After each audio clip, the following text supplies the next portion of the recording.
All right.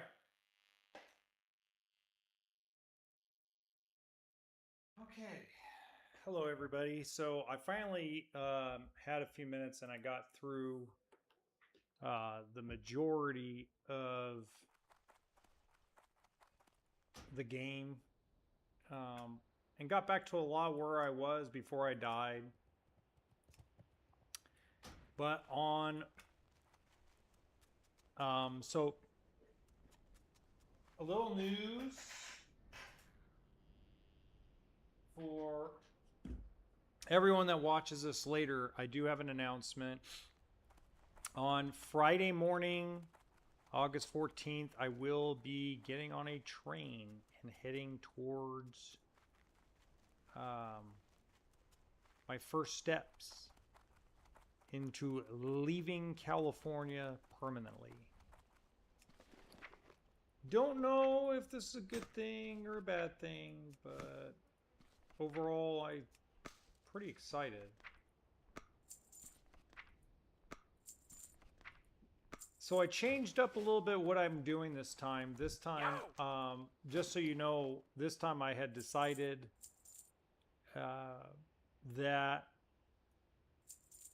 I'm going to go ahead and change up the rules a little bit. So I'm going to be mostly self-found. Mostly self-found, ladies and gentlemen, means that I'm not going to buy at the auction house. I'm only going to sell at the auction house. I can buy from vendors. I can buy from basically vendors.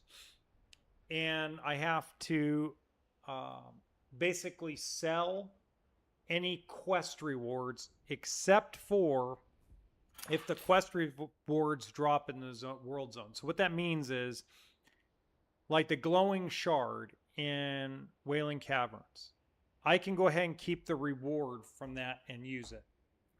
But killing Van Cleef, I don't get the quest reward, so I'm not wearing the blue vest. I'm wearing a green one. So this all has to drop in the open world or in the dungeon. So everything I have on is either crafted. You know, I'm just going to make this faster. It either has to be crafted or it has to be dropped in the open world. So any quest rewards I have to sell. Now that has actually been helpful. Oh, you know what? I screwed up. Why did I do that? I forgot that I made Ratchet my home. Oops, because I already did the Barrens. So I've completed everything except the Barrens, Silver Pine Forest, and Darkshore. I even went to Durotar, guys. I even went to Durotar and did the one quest in Durotar. So really the places left to do is Stone Talon Mountains. So I have to do Stone Talon Mountains, Silver Pine Forest, Loch Modan, and Darkshore.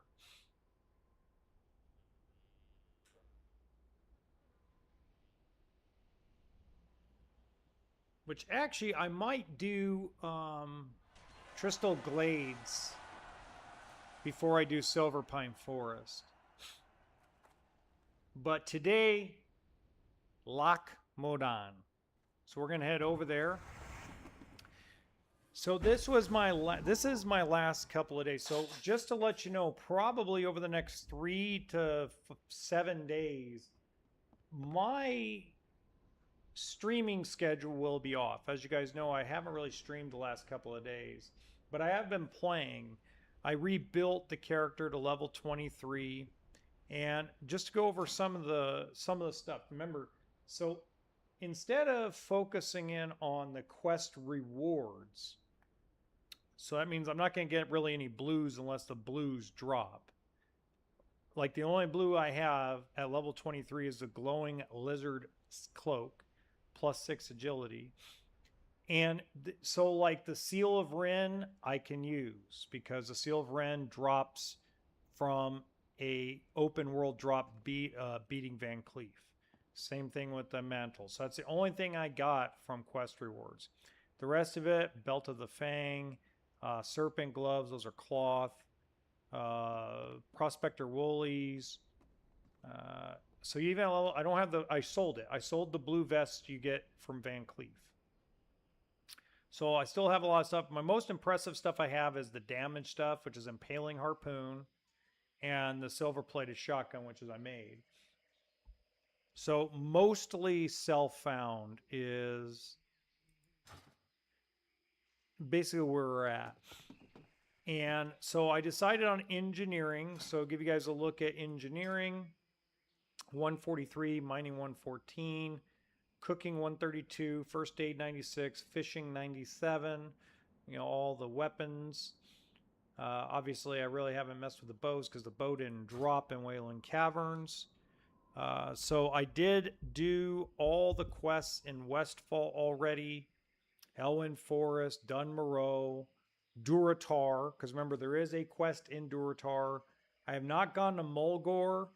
Mulgore, I'm going to save for right before I do Stone Talon Mountains, since they're pretty close.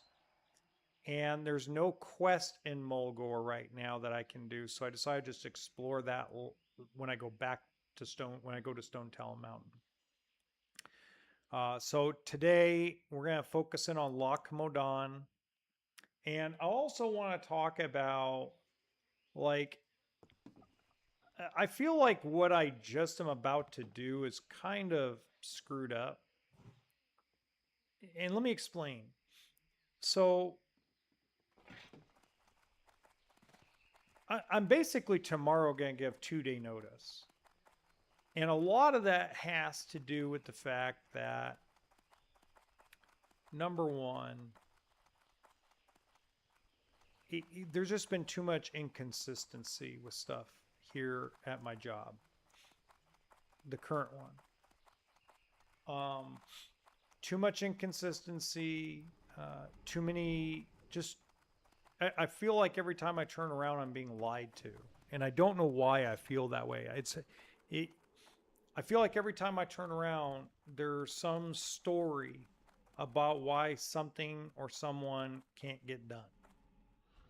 And it's very, very frustrating when, your kids, your 15-year-old daughters are looking for full-time jobs so they can help you. And I'm sorry, that's wrong. What? It's wrong that my daughters at 15 years old feel like they have to go find a full-time job to help me out. That was the final straw that broke the camel's back last night. So tomorrow morning, I basically have to just tell them that I'm leaving on Friday and I'm not coming back. And it's gonna be a complicated mess. So like tonight, probably in the next 4 hours or so, I'm gonna have to go finish packing. And at the end of the day, we have to be able to feel comfortable with who we are and what we're doing. And one of the things that I've learned here in the RV industry, the industry I've been in for, God, almost 17 years, is once you know something is going wrong and bad, it just gets worse and worse. So this weekend, as an example,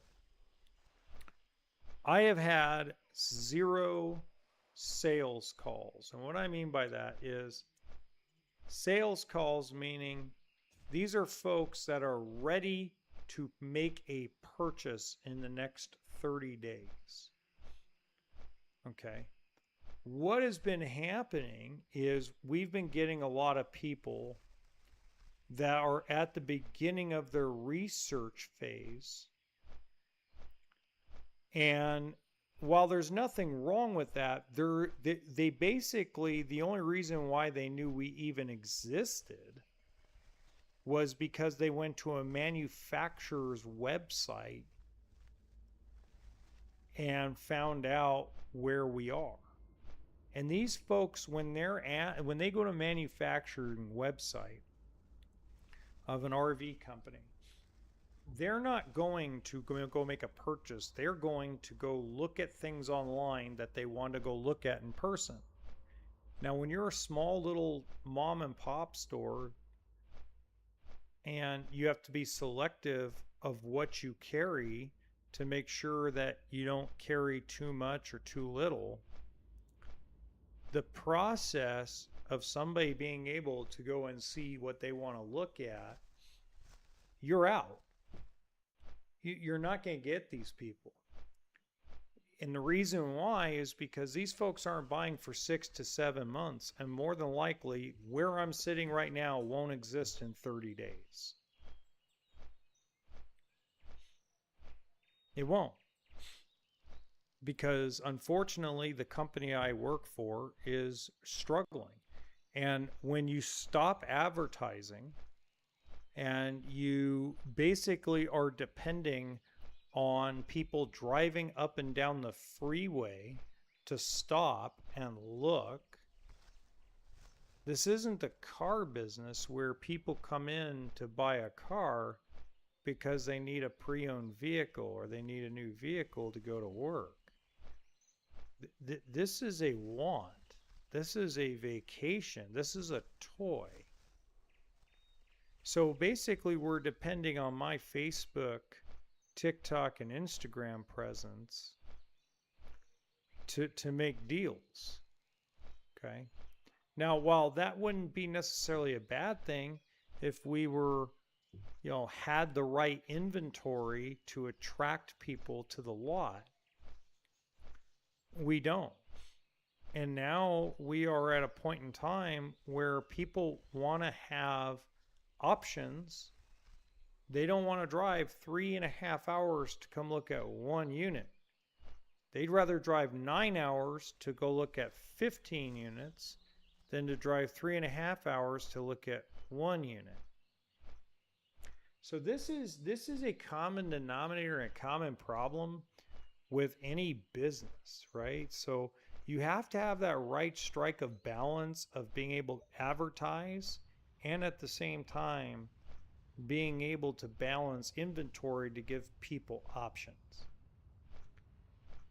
So I get sick and tired of being, you gotta understand, I love these guys. That's the hardest part, is that tomorrow I'm basically telling them that I'm done and that Thursday is my last day. Now, more than likely, I'm going to get kicked out tomorrow, and that's just a fact of life. I'm going to get kicked out tomorrow. But, I do have a backup place to stay. I leave on Friday. I got to be at the train station by 8:30 in the morning. 8:45 in the morning. My train's at 9:30, and I'm off to Salt Lake City, Utah for a couple of days to do some onboarding with a company that I'm going to work for remotely. And it's just one of those situations, like, we have to get to a point where as human beings we have to make a decision. Are we going to be loyal to ourselves and our family, or are we going to be loyal to people who unfortunately are bad business people. I mean, again, I don't know if I told you guys this, but we took in a trade in that when I explained how they have to work the trade in order to basically make the whole situation work, because we're on limited cash flow, they one of the guys blew the money right off the bat. And it's like, well, how are you going to make the payoff? I haven't sold anything out of this lot in over a week. The people I get in don't want to be bothered. They came off the freeway because they've been passing by the freeway and want to stop in and look. They don't want to be bothered. Where the money is made and the sales are made in this industry is through email and phone calls. That's how it's made.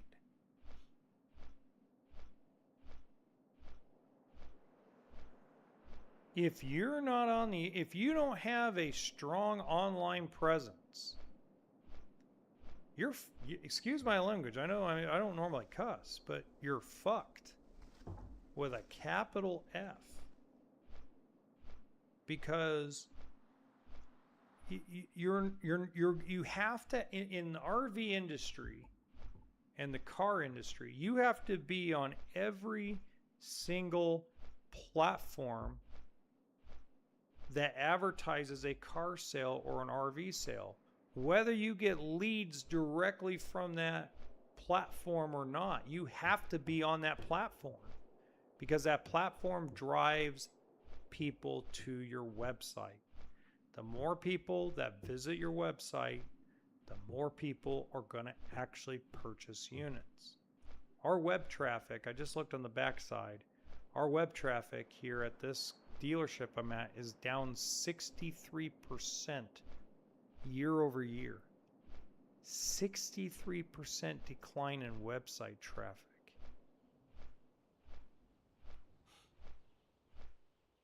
I mean, we're out of business. You can't survive on 63%. You can't. You can't survive as a business when you're not driving people. In order for you to sell one recreational vehicle, one RV, to sell one RV, you have to have 25 people show up to the lot or make a phone call. So to sell 20, you have to have over 500 contacts. 500, not 500 contacts. That's website traffic, phone calls, text messages, emails. When you have 500, it builds a database of folks. Be good. And you start to have what I call the snowball effect. So the snowball effect on any business is, if I have 500 people this week that reach out to my website, and somehow in a way, let's say they leave their info, What's on your mind? but they're 6 or 7 months away from buying. Met. How are you? Cool. What can I do for you? But you need that every Great to meet single day. No. You Keep your feet on the you ground. cannot do that on 500. 500 contacts a month gets you one deal. One deal. That's it. One sale. You got my attention. We have basically sold units only to people that have basically accidentally found us. So we're not even close at this place at surviving. In fact, I can tell you without a shadow of a doubt that I will not get a final paycheck. Talk to me. How are you? They good. I already know this. I will not get a final paycheck because they don't have the money to pay me. They don't have the money to pay me my final paycheck. They didn't even have the money to give me a regular paycheck. I'm pretty friendly with the people at the bank that I go and cash the checks at. And they even told me, like, there's barely enough money to cover your paycheck.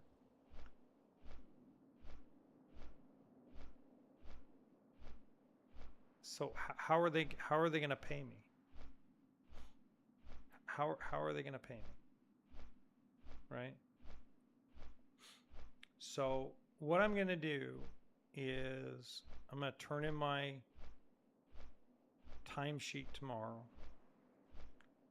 And I'm basically going to tell them that I'm done. And then what I'm going to have to do, more than likely, to get an unemployment check or get the state of California to pay me before I leave, is I'm going to have to turn them in. I don't want to have to do that, but unfortunately, that's what I'm going to have to do. Because I know they can't pay me.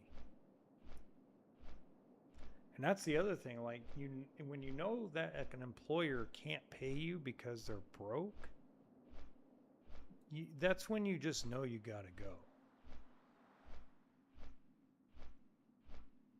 You know, everybody complains about big corporations that are supposedly greedy, but you never have a problem getting a paycheck in your bank account.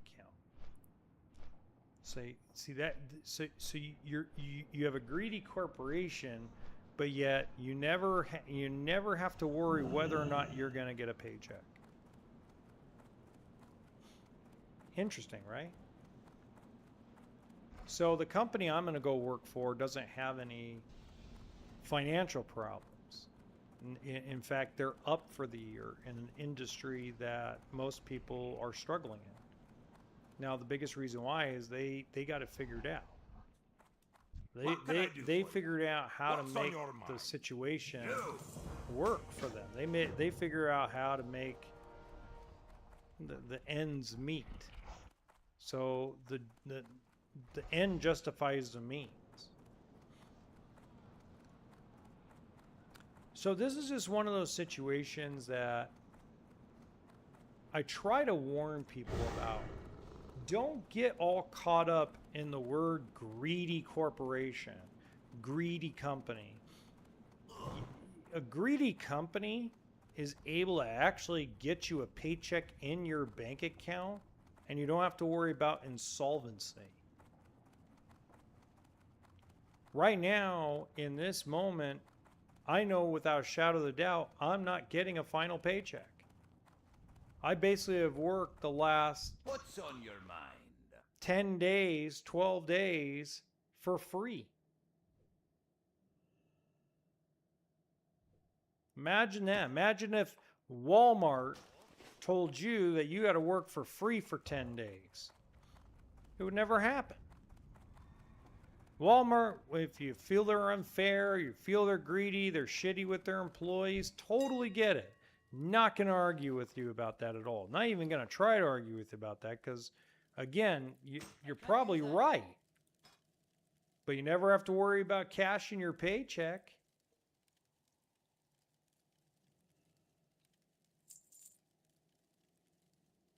You know what I mean? Never have to worry about your paycheck not cashing.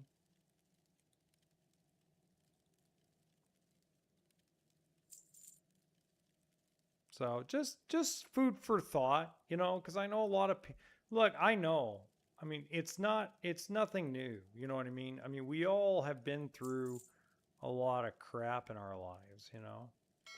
And so what I'm going through right now is nothing nobody, and you know, people have gone through for years, you know. I mean, I chose to come here for the peace and quiet. I got a lot of peace and quiet out of it. Enjoyed every minute of peace and quiet with it. And to me, it made sense to, you know, come here and try to help, you know, basically a struggling company make a comeback. And, you know, for a little while there, it looked like we were going to make it. And unfortunately, we're not going to make it. And that's the way the cookie crumbles. there's nothing you can do to make it any better or any less than it already is. Now, I do want to talk about something that's a little controversial. I feel like it's controversial because there's a lot of people on both sides of the gender politics crap. The conservatives, the liberals, all the phony baloney content creators and con artists bullshitting you out of your attention so that way they can get paid ad revenue. Okay? First of all, I don't think anybody really understands Hey, be seeing you. the consequences of two biological males, and I can't even believe I'm even freaking using that term because I don't even know what that means. That makes no sense. Biological male. I don't even. What are you biologically? You can't change your biology. You can have a sex change operation, but your biology is male. Your biology is female. It's what we're born with. But I digress. So, just to give you context, okay? I have a few friends of mine that I actually went to high school and college with. No, I'm not furloughed. I'm more than likely, I'm actually changing jobs. Timothy Campbell, so I'm changing jobs. So just to give you guys some context, I have a friend and two friends from high school and 3 friends from college that actually suffer from gender dysphoria. So they are trans. Okay, they're transgender. One is a woman that actually did transition to a man and had the operation. One man that transitioned to a woman, and then 3 gentlemen that haven't transitioned and aren't going to. Okay? So I'm not going to tell you that I know better than anybody else what they go through. What I would say instead is we have no idea what these folks go through on a daily basis. The people with real gender dysphoria, real transgender people, you have no idea what they go through. And yet, it seems like the left-wing media and the leftist liberal politicians and the conservative politicians all want to make a mockery of this. And now the WNBA has joined in on the mockery. What do I mean by that? Well, let's start with the fact that 2 men, biological males, whatever is politically correct to say, has decided that they're going to join the WNBA draft. Now, I don't care if their heart's in the right place. If their heart's in the right place, I don't care. I don't think they understand the consequences of it. I don't care if they're seeking attention. I don't care what they're seeking. They don't understand the consequences of what they just did. So the consequences of what they just did, watch this. This will blow your mind. The consequences is let's just hypothetically say that the WNBA says, okay, we're going to let these 2 first-round NBA prospects, one that's 38 years old, the other one that's 7 foot tall, 300 pounds, and the other one's 6'8", 281 pounds. We're going to let them join the WNBA. Let's say they do that. What's now going to stop these athletes that are in college that are not good enough to play in the NBA, what's going to stop them from now identifying as a woman for a paycheck and take away an actual job from a deserving woman that has busted her ass her whole life playing basketball at the highest level possible, college, high school, etc. All because we're trying to prove something about gender politics? What about the people with real gender dysphoria? What about the people that actually go through this intense problem on a daily basis? Why are we making a mockery out of them? Why are we using them for political gain? Do you understand what that really means? Do you understand what it is to actually be confused about your gender? Do you understand what it's like to really be a man trapped in a woman's body or a woman trapped in a man's body? I can't tell you what that's like because I don't have that issue. But my friends, I've seen them. I've seen the conflict. And I've seen what they've had to do to deal with it because the transition is not for everybody. The transition is not for everybody because it's permanent and there's a lot of consequences to the transition. So there's a lot, like one of my friends, he's been married to a woman for 16 years. How does he deal with it? Well, he's got his own way. He's got therapies. He does some things with his wife that helps him with his, his confusion about being a woman, basically. And he's a kick-ass person.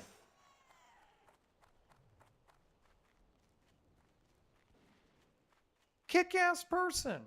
Friggin' amazing human being. Charitable. Volunteers. Makes one hell of a freaking hamburger. Nobody barbecues a better hamburger west of the Rocky Mountains than my friend. But yet we're making a mockery of it. We're making a mockery of him because we want to sit there and get attention over gender politics. That's as bad as Hollywood genderizing everything. It's just as bad. It's like these folks have a actual real life problem, a real world problem, and we're making a mockery of it because no one wants to stand up and say, "Hey, you know what? Maybe we are wrong." Nobody wants to stand up and say, "You know what? Maybe we're wrong. Maybe we shouldn't be. Maybe this is the wrong battle. Maybe this is the wrong fight. Maybe we should protect people. Maybe we should protect women. Maybe we should protect people in general. Maybe we should just have a little bit of common sense." Just maybe if we all had a little bit of common sense,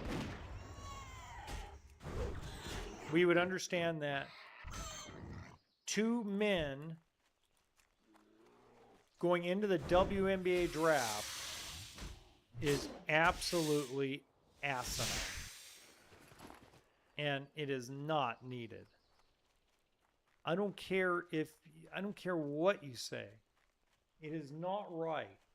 It just isn't right at all. It's not right.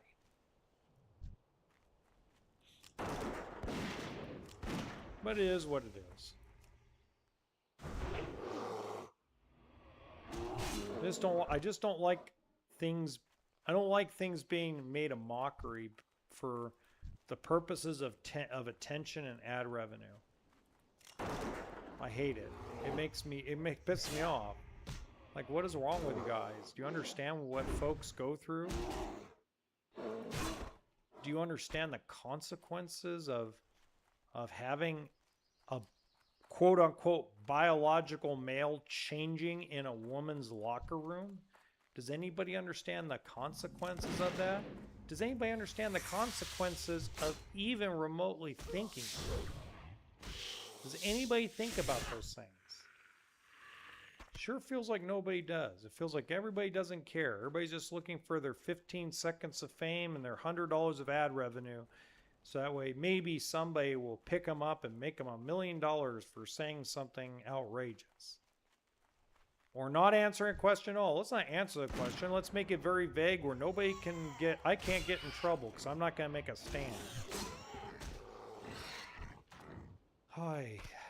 It feels like right now humanity is just being stupid. It really does.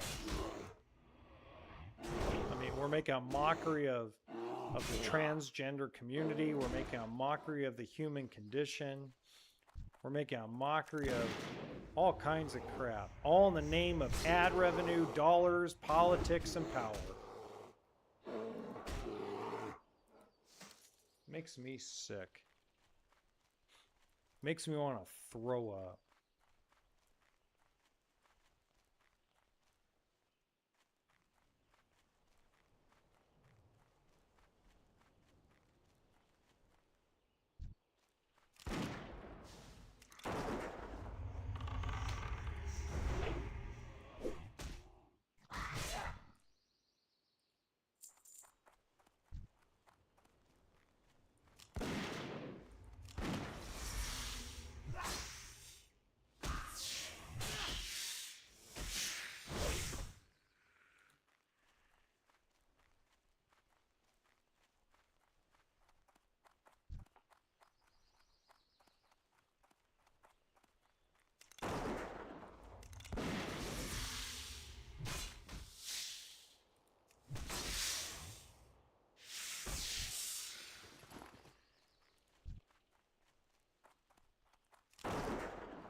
Wow, we are not doing well when it comes to the drops on Spider Eye Core.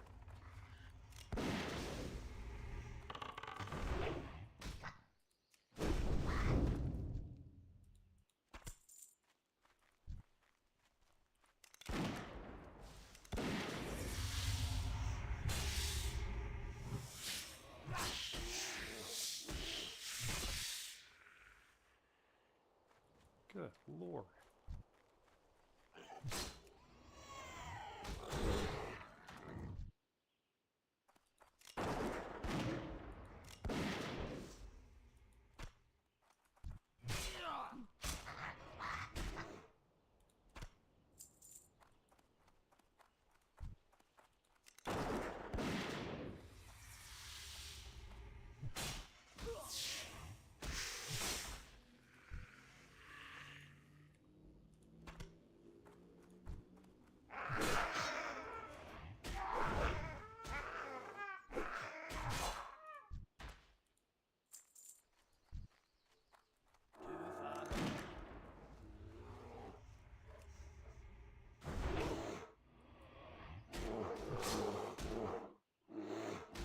So I will be officially trying to come back online. Hopefully this weekend. I just don't know how things are going to go tomorrow. I wish I did. If I had a crystal ball of what was going to happen tomorrow, I'd tell you. I have no idea.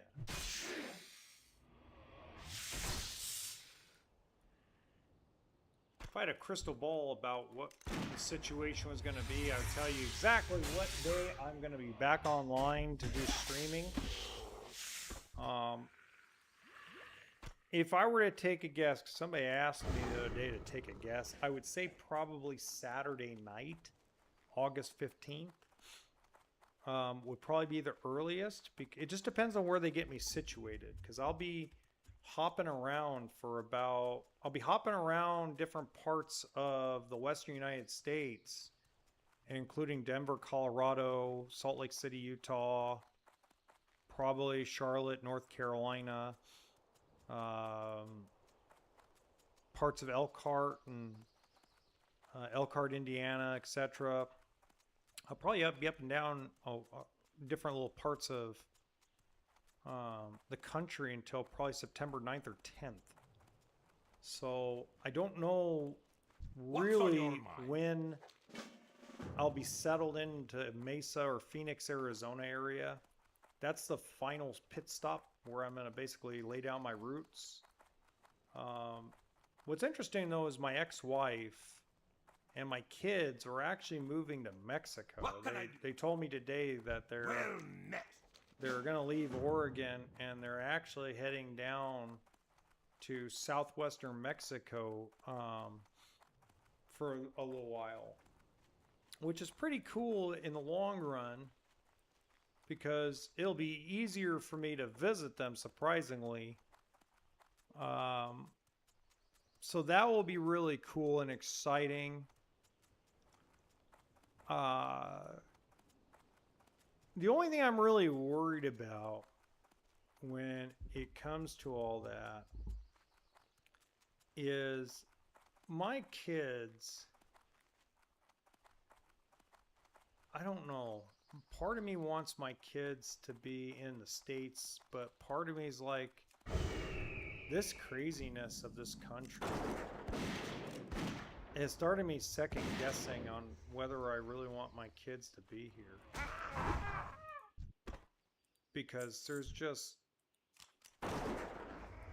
I mean, we've gotten dumb with the way we do things sometimes. Our common sense has gone out the freaking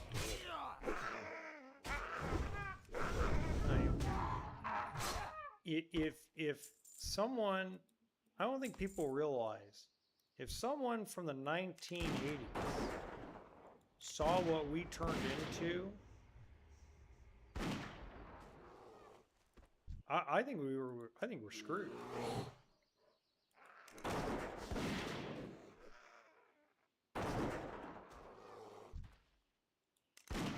They would have been like, what happened?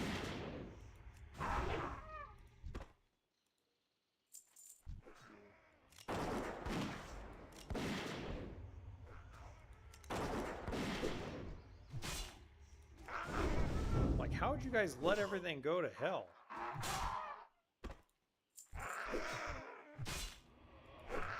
And I'd respond by saying, well, we just didn't do what we needed to do. We didn't teach anybody anything. We let politicians and TV and social media teach people about the world and life. We didn't teach the young people how to rebel. We left them alone to idiots on social media that only care about ad revenue. They do. I'm sorry. Most of these left-wing knucklehead liberal podcasters and these hard-ass ridiculous right-wing or red pill or whatever you want to call them podcasters, they're all the same. They are. They're all the same. They say the most ridiculous outrage thing to get people to comment, and then all of a sudden they're popular because they got 1 million followers and they're making $2 or $3 grand a month.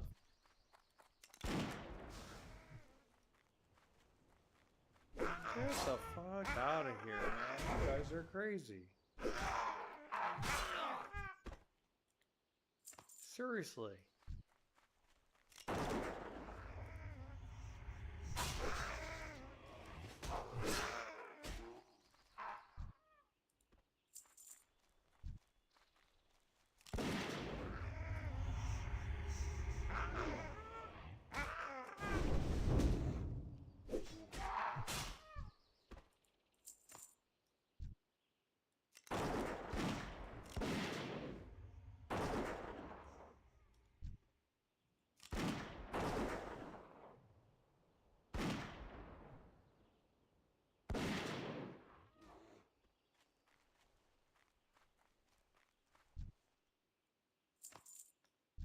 I feel like that guy from me You sure about that? You sure about that? Yeah, I'm sure.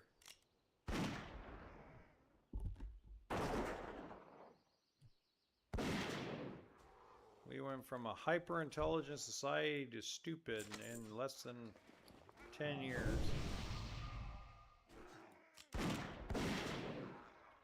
All because a few people didn't like the word Donald Trump.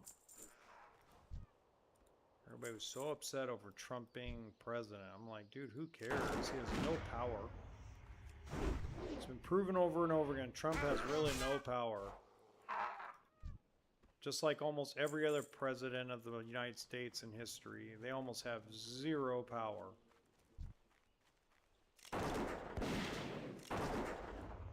Look, he made an executive order. Whoops, he's been sued in court again. It's like, guys, there's more lawsuits in federal court over presidential executive orders than you can think. The President of the United States, the only real true power the President of the United States has is veto power for checks and balances for Congress and the Senate, House Representatives, and Commander-in-Chief of the Armed Forces. That's the main job of the President of the United States of America.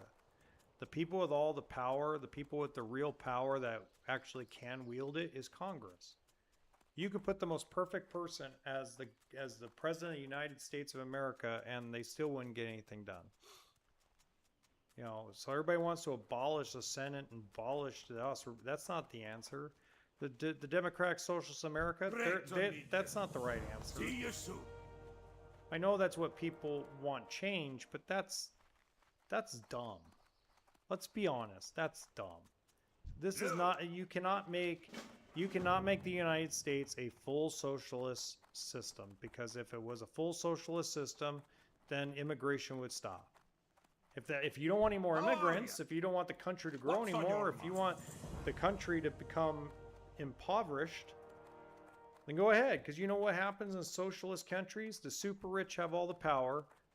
The middle rich, the self-made rich, like Elon Musk and etc., self-made millionaires and billionaires just leave the country. They're like, okay, we're done with the United Kingdom. We're going to go to Saudi Arabia. Have a nice day.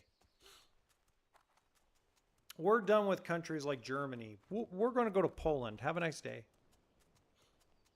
So when you start screwing around with the self-made, it doesn't matter the silver spoon people. They got more money than sense, so they don't care. You can tax them to death. They half of them are broke on paper anyway. So you can tax the crap out of all the trust fund babies all you want. They don't care. They're the ones that encourage that stuff. But the guys who made it from the bottom up and started companies and bled for those companies and puked and slept on the floor for those companies, yeah, they're just going to go to a different country. So you can't sit there and come up with a bullcrap plan that doesn't help anybody. And since the dawn of time, this is where socialism gets it wrong. From the dawn of time, there's two types of countries. There's the country where the people have the power to elect officials and things of that nature. And then there's countries that basically are socialists and have the socialist government has all the power. They tell you what to do, where to do it, how to do it, and how much money you're going to make. You know, the problem is and this is the problem. The problem is not that the people want to change. That's not a problem. The problem is not that people want to change. The problem is not the politicians that, well, it kind of is, but the problem is nobody taught the young people, the college-age students, that the key to all of it, the key to being a free market economy, the key to being a successful country with a small poverty level of folks, where healthcare is the best, and there's a balance between people making money and cost of living, in that balance, in order for that to be a balance, governments need to be afraid of their people, not their people afraid of their government. And in a socialist economy and a socialist government,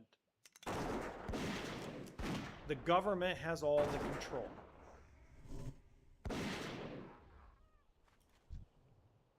Okay? This is why Canada is in such a rough patch, because the government's not afraid of their people. The federal government of Canada is not afraid of its citizens. They close down your bank accounts, they freeze your credit cards, they don't care. They control every aspect of Canadian life. When Canadian truck drivers tried to revolt and have a protest, you know what they did in Canada? They just closed down their bank accounts and fuel cards. So when you give socialism over to a government, the government has complete control over the people. In a free market economy, if the people understand what a free market economy is, then the people is who the government should be afraid of.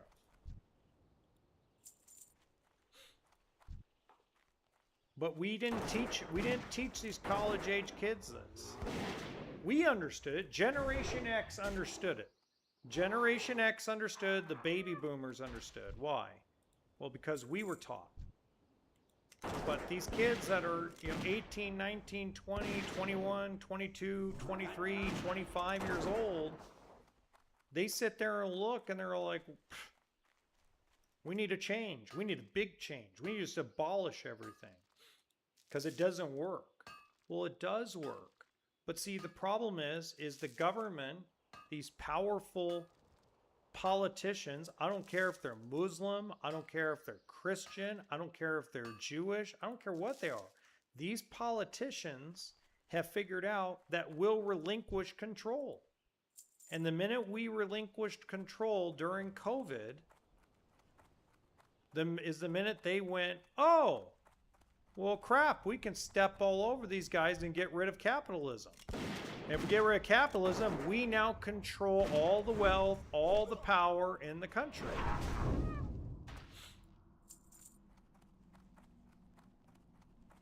So we need to stay a free market economy, but we need to educate our young people. We need to we don't try to educate the idiots that want attention online. We educate the people that are not screaming and yelling on the internet because you can't get through to them anyway. You talk to the students at campus without a camera, without live streaming, without ad revenue, without any of that garbage crap, and let's just have a conversation with our young people and teach them, hey, look, we get it. I know you want to change. The system sucks as it is, not because the system. It isn't the system. It's us. We have decided to cower and allow our government to control us. We are allowing Democrats and Republicans to basically flip-flop on the issues. And we don't call them out for it. Democrats for a lot of years were very tough on the border. Why? Because they knew we had to be tough on the border. We had to have stronger border protections. We had to have stronger, better immigration laws. We've needed immigration reform to make it easier to come to this country legally, but we've never updated it.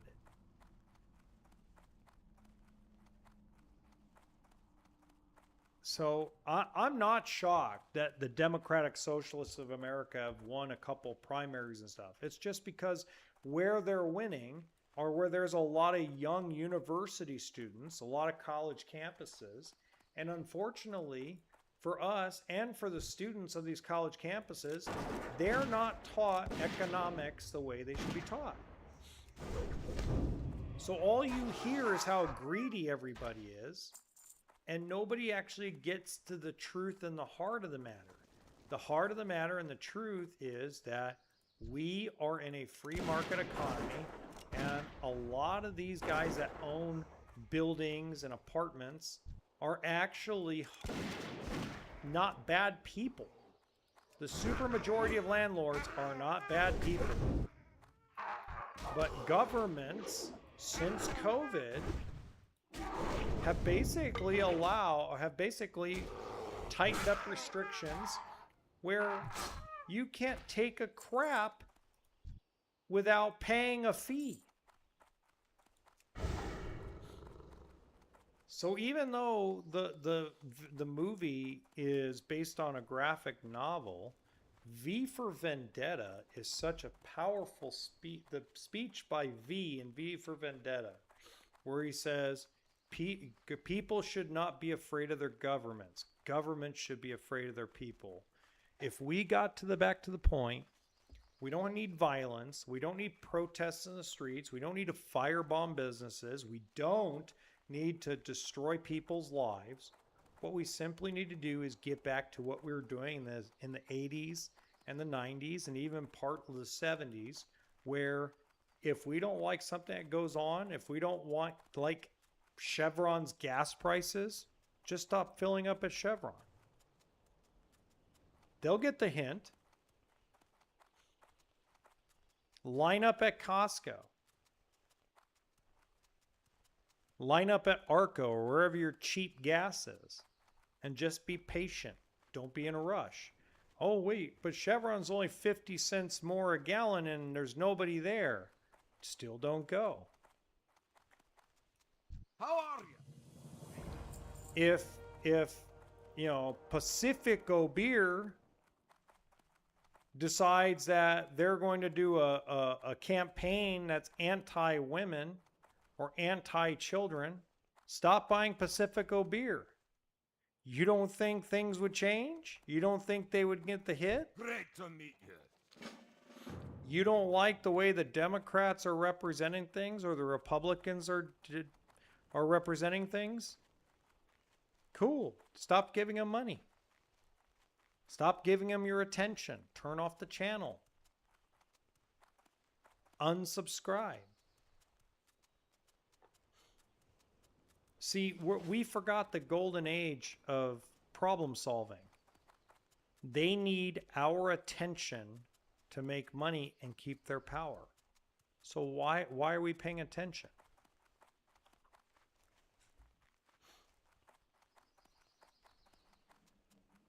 Why are we electing a guy to the Senate that has ties to anti-American propaganda? Well, he's different. Okay. And he says all the right things that we need to hear to get him elected. Okay.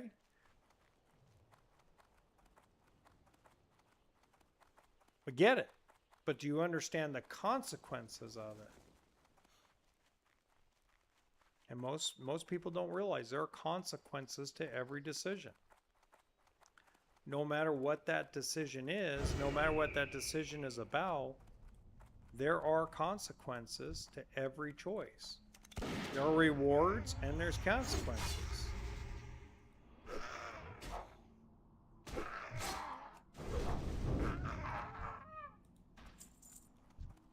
You know, the reward of electing Joe Biden into office is we didn't have the media circus about Donald Trump for a while.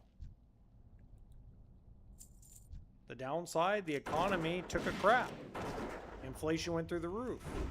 Immigration got out of hand. Now we re-elect Donald Trump a second time. There's consequences to that. The consequence is we got involved in another war that's worthless and stupid to be in, that we don't need to be in, that we didn't need to start. And now inflation is going up again, and there's no relief in sight. So there are consequences to everything. Immigration is getting semi under control. So there are some positives to Trump being president. But for the most part, let's be honest, the last 6 years have been horrible. Because we're not thinking before we leap. We keep jumping at something that, I'm sorry, isn't worth jumping at.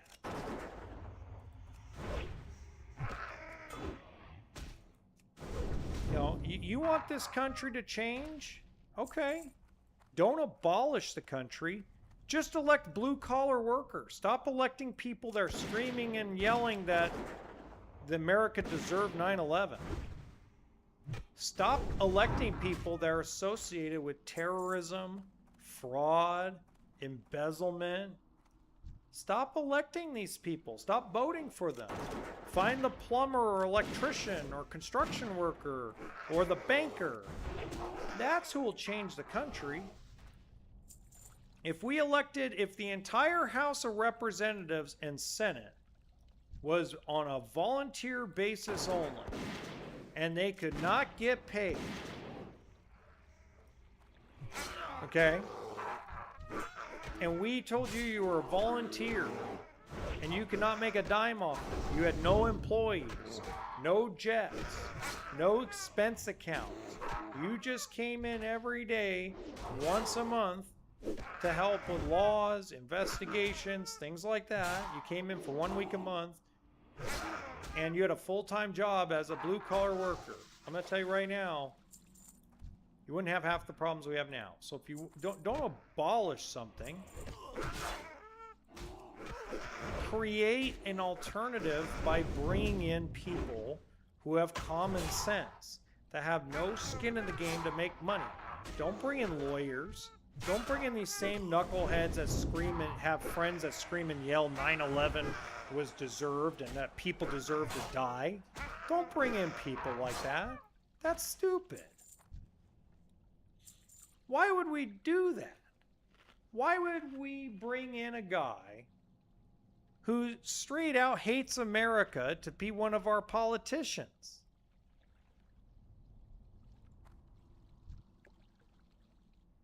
So we just have to think before we leap. We don't need the Nancy Clayton, her name is, or Nancy Saskatchewan, or whatever her name is. We don't need AOC. We need Mr. and Mrs. Blue Collar Worker. We need Mr. or Mrs. Waitress that has absolutely no skin in the game to get rich, can't get rich, that it is a volunteer. You are a volunteer to represent your state or your district in Congress.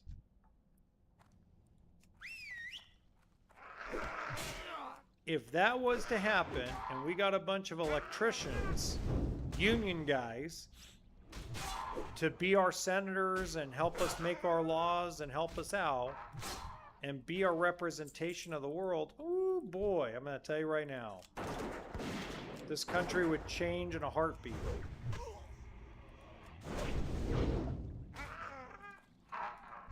But if you keep electing with your emotions,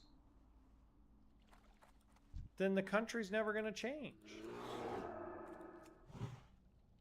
But I feel like, who cares that you feel like, what's best for all of us? That we bring in people with common sense that build our freeways, build our water plants, maintain our roads. Let's make them our actual representation, because they represent more of us than any of these weirdo politicians like Bernie Sanders or Ted Cruz or Marco Rubio or Donald Trump. You really think Donald Trump knows what it's like to sleep on the street? Do you think Donald Trump knows what it's really like to build a bridge? He has no clue. Come on, let's be real about things. They have no clue. They don't care. They care that they're just lining their pocketbook up. It doesn't matter what side of the aisle they're on. They only care about themselves. They don't care about you. Hi, I'm a Republican running for Congress that I can make 10, 15, 20 million dollars in 10 years and always basically lie to your face, but I'm here for you. I'm Mr. Democrat, and I'm Mr. or Mrs. Democrat, and I support the trans community. Even though I don't know what it's like to be transgender, even though I don't know anybody that's transgender, I know that you should have to, your rights are being violated daily. Even though you're biological male that is transitioning to a female, you should be able to use the women's bathroom, but just don't use it where my kids go to school and go to work. I mean, let's be real. I'm a politician and I'm here to help. Come on, let's be real. When was the last time a politician really was there to help people? Never. Are you kidding me? Hi, my name is Democratic Socialist of America, and I'm here for you. Even though I've taken major donations from corporations through a system that makes it look like I have individuals donating to me. But I'm not lying to you because I'm not going to answer the question, because if I answer the question, I might get in trouble. So I'm not going to answer your question directly, so don't worry about that. But I am here for you. Come on. I mean, it's just, every politician is all the same. There's nobody that's different. If you want it to be different, go find Joe Blow that works on Joe Blow diesel mechanic that fixes semi-trucks on the side of the road and make him a senator. He's going to get more done in the Senate and the House of Representatives than Mr. or Mrs. career politician.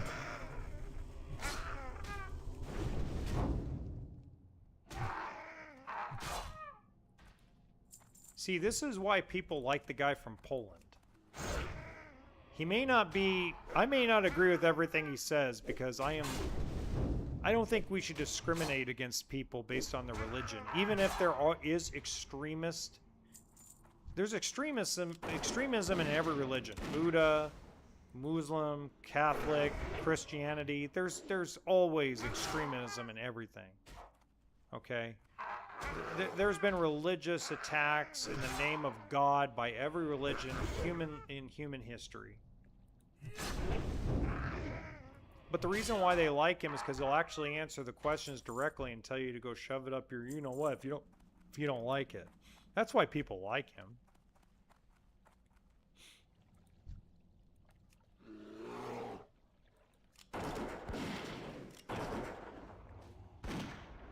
Has nothing to do with his policies. It has to do with, like, he actually has his people in mind. Now, does it mean he's a perfect man and he's not a corrupt politician? It wouldn't shock me if they found so much corruption on any politician. I don't care what their name is. All I say is why the people love him. The people love him and respect him because he don't care. Like, you know what? Screw you. You don't like what I have to say? Piss off.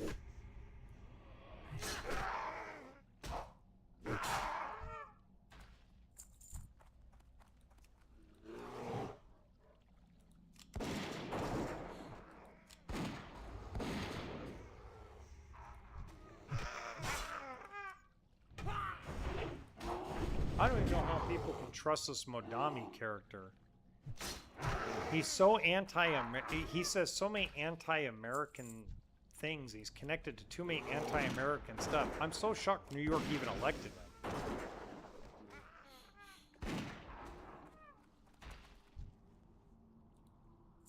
I would have demanded a recount. It's just hard for me to believe that that many people in New York City would be okay with an anti-American mayor of New York City. One of the most American cities in the world is all of a sudden gonna vote against American values? That just doesn't make sense to me. New York is a liberal, very progressive city, but come on. It's kind of hard for me to believe that more than half of New Yorkers voted for a guy that hates America. It's too hard to fathom. You know, it's really hard to believe.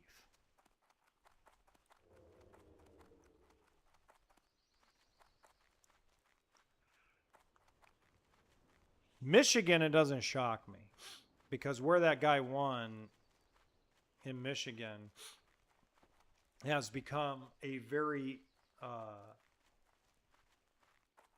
a very big Muslim community.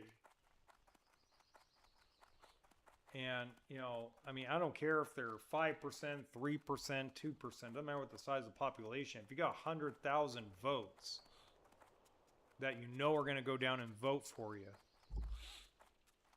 yeah, pretty easy to win, especially in a primary.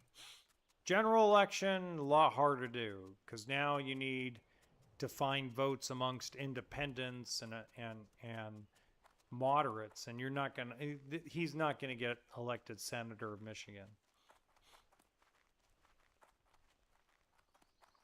He won't. The buck will stop there, and it doesn't. And I have no problem with people's beliefs. I just think that unless you are like pro United States of America and you're not in touch with and you won't like basically tell the world that you think that your friend who's a podcaster is a disgusting human being who says really bad crap on the internet. If you can't do that, if you can't basically say out loud that a person who says that Americans deserve to die on 9/11, if you can't tell the world that you think that's an absolutely disgusting thing and that no one deserves that, and that 9/11 was one of the biggest tragedies in American history and should be treated with respect, if you can't say that out loud, you shouldn't be a politician in America. Freedom of speech, if you really feel that way, freedom of speech, more power to you. But you should not be a politician or elected to office of any kind if you are an anti-American. If you're in Poland and you're anti-Polish, then you shouldn't run for politics. You really shouldn't. It's not right. It's not right at all.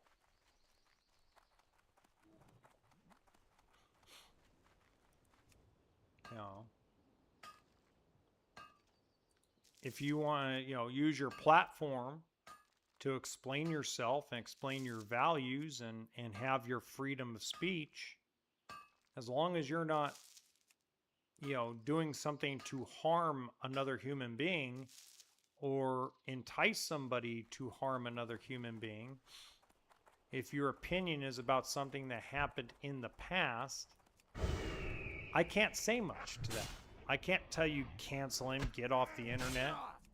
That's your freedom of speech. But I can say I don't care what country you're in. If you're in Russia and you're anti-government of Russia, if you're anti-Chinese government,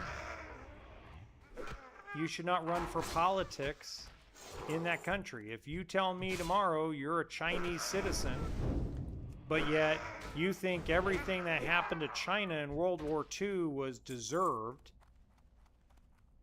you don't need to run for politics. Stay out of politics.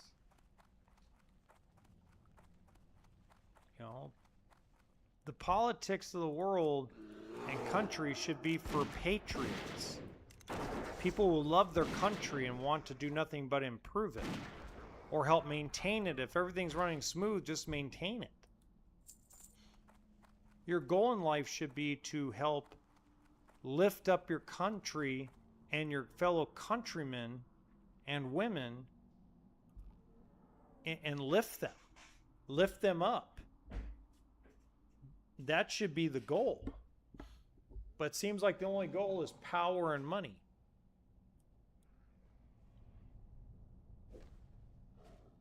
And that's not cool. Very much sucks.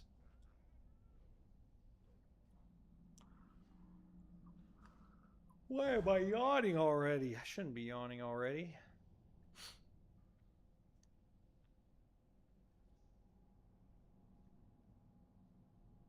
Anyway. I'm excited for Friday morning. I gotta buy my train ticket tomorrow. I'm very, very excited.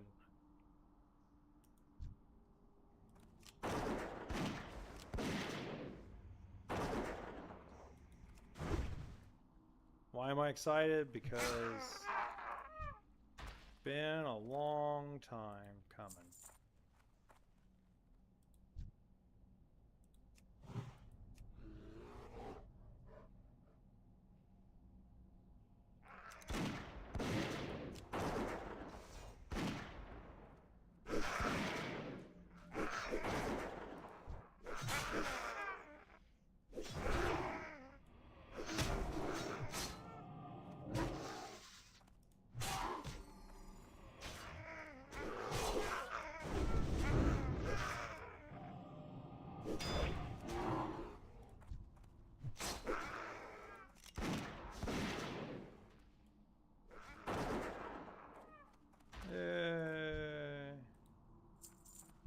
Got 'em all. Gotta catch 'em all. Got 'em.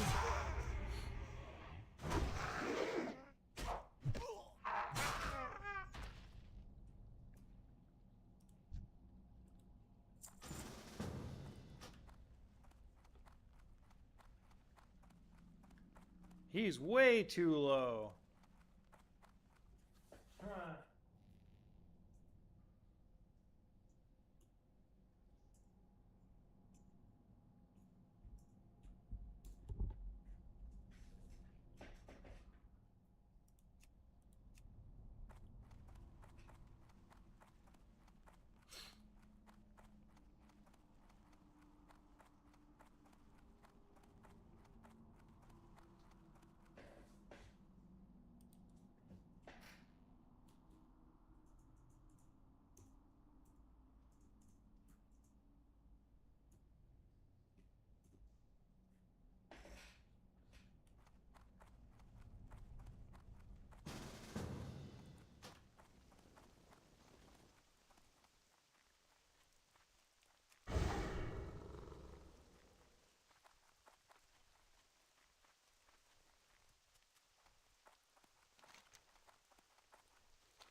Alright.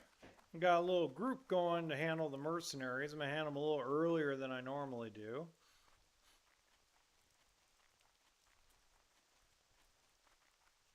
Which is going to be a little different than I normally do.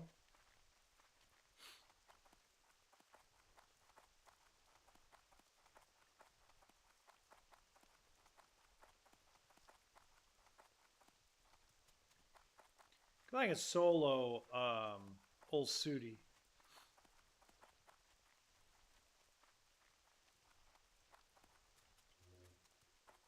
And since I handled this quest with pretty much ease, I think we'll be okay. I mean, the good news is I'm kind of a melee hunter, more of a hybrid, I guess.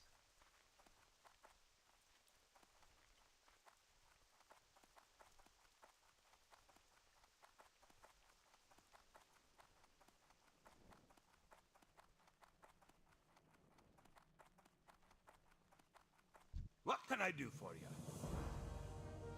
Now remember, we're selling all the gear we get from quests. We cannot use any gear from quests until the end game. The end game will be different. Once I get to level 60, that'll be a different scenario. Oh, pardon me.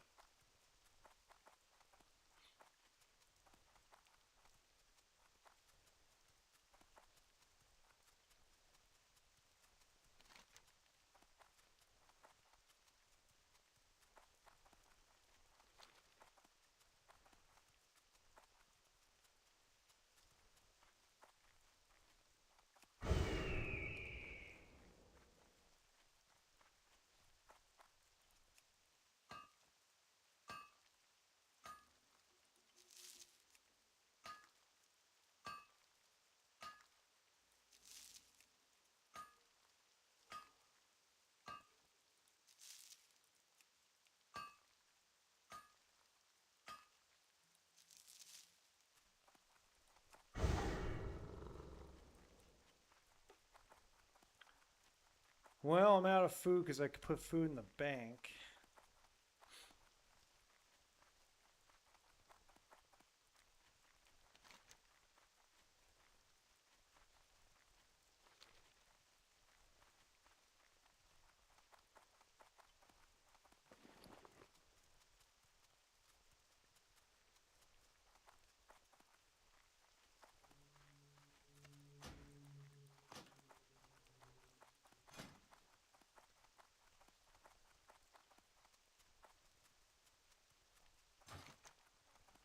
Yeah, they're swimming. That's funny. Hi-oh, silver, away!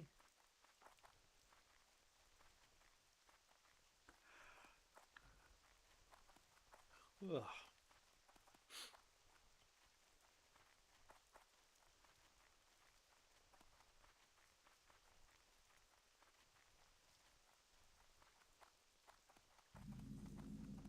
The Loch.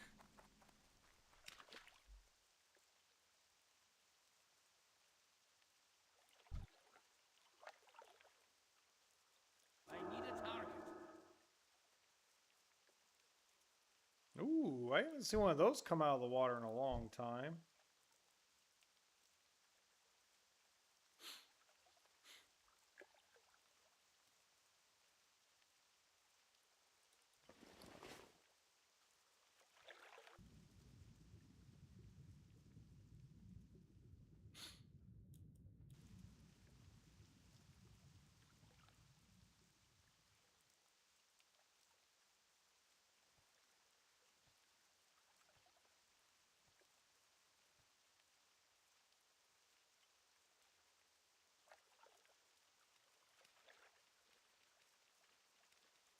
I also want to fish over here in Loch Modan and get some of the sage fish. So I got a lot of little things I want to get done in Loch Modan before we head to Silver Pine Forest.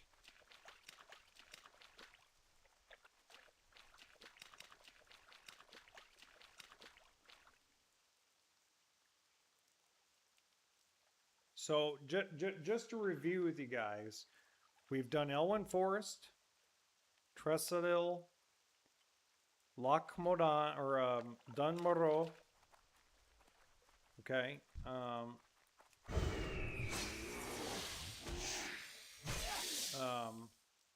Durotar. I know. We did Durotar. You probably went, what? You did what? Yep, did Durotar. Because there is 2 quests in Durotar the Alliance can do. I don't know if you guys know that, but there are 2 quests from Ratchet that you can do in Durotar. So we also did the Barrens. And that's it so far.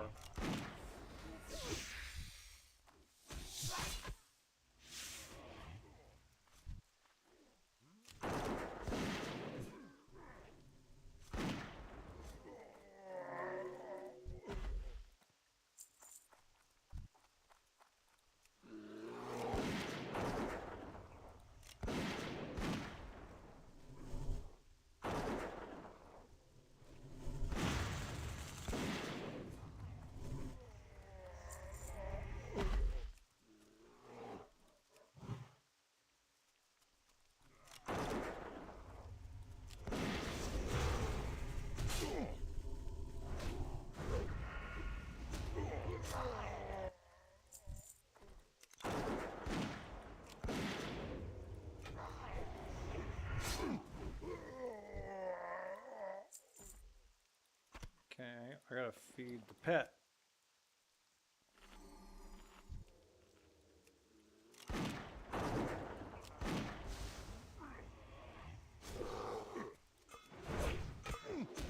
There's the boss. Ooh, that's good for a caster.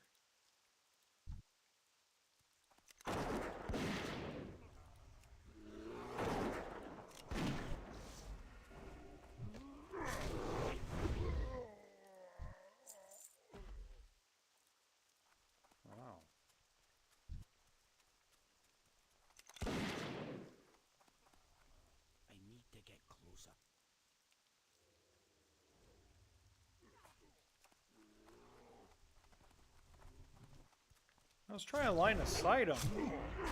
What are you doing?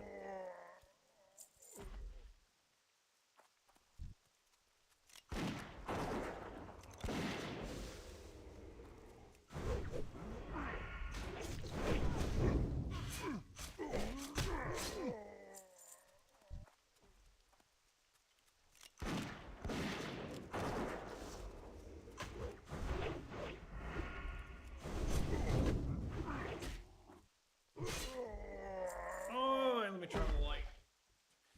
Oh, I need to see. I need to see the keyboard. Oh.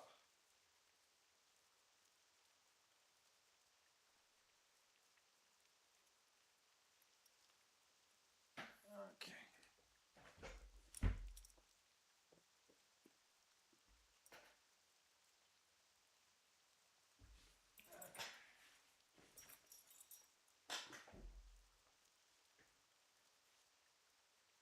Okay, sorry about that. Let's keep it going.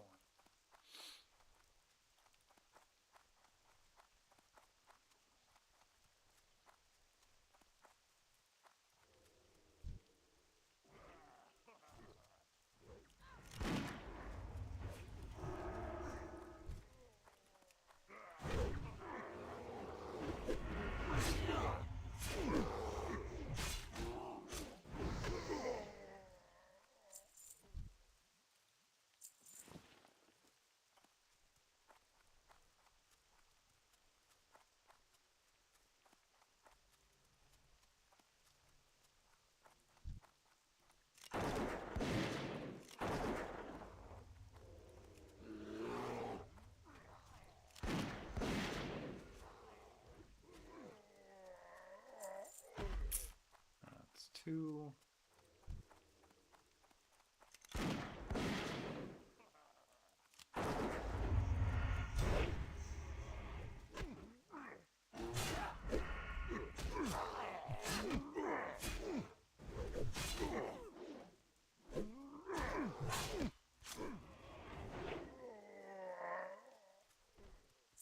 And you need two more forcers.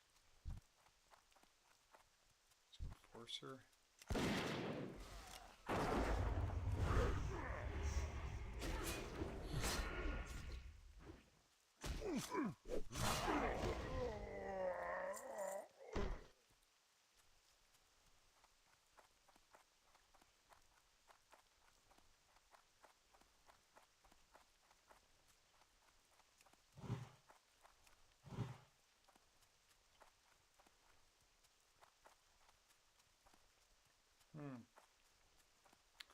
Where, oh, where are the enforcers be?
Here we go.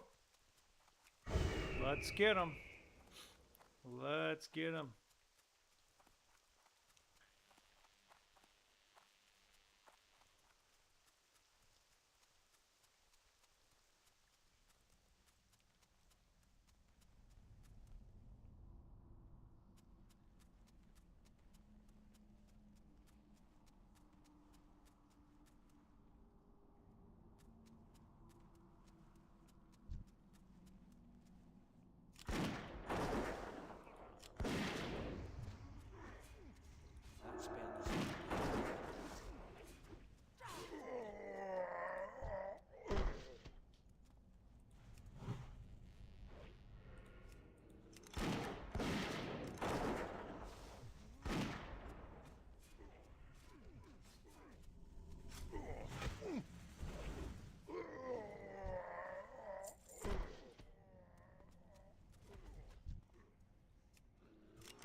need to target something first.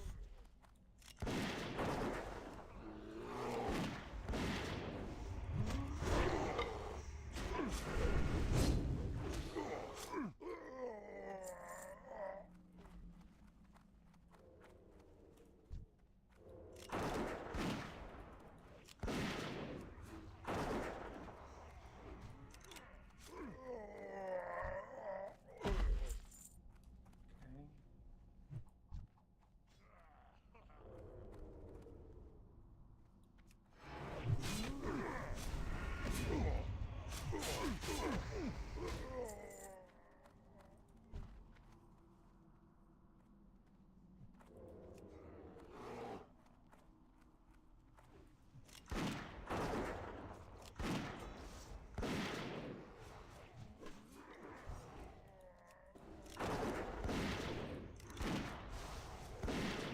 There we go. We got our maid.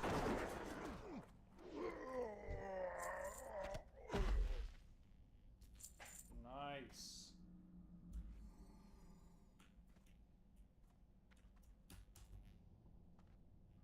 Nice.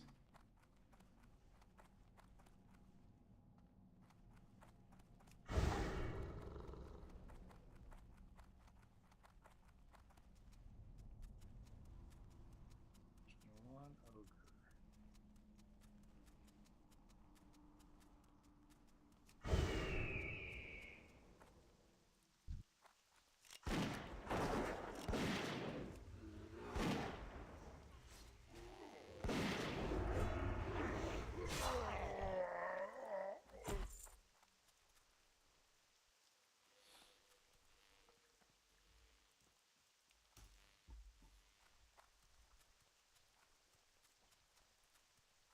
Nice job.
Hey, good lord, come on. You think I get one bloody spider ichor out of this? Good lord.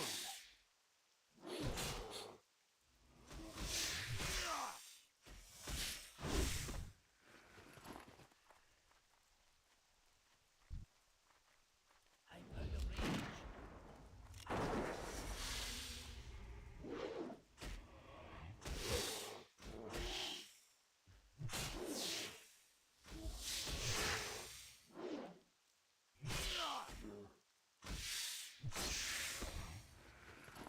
Ay, ay, ay.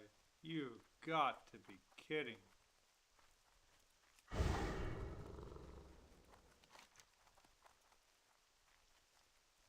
Unstinking believable. Not one spider ichor.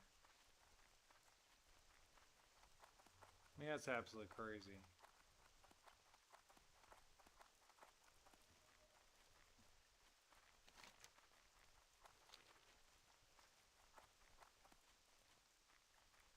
Alright, we'll get somewhere else, I guess. Until then, let's rock. As Al Bundy would say, let's rock.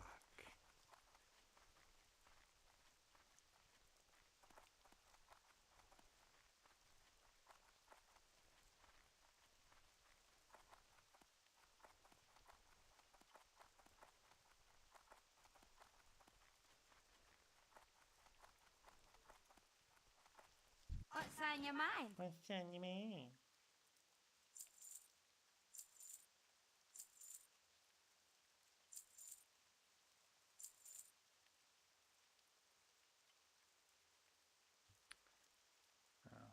Safe travels. Oh my god, safe travels, everybody. Safe travels, safe travels, safe travels. What can I do for you? Hi, what's your back? Ooh, pet trainer. What's on your mind? Oh. See you soon. What's on your mind? Hunter's Mark. Nothing really there. Okay.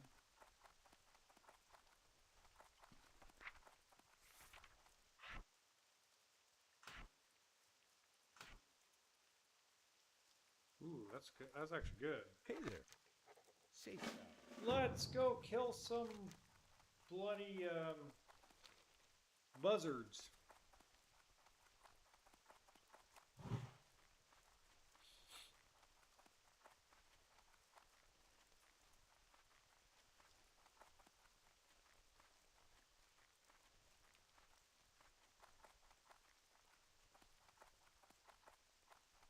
There's two of them down here.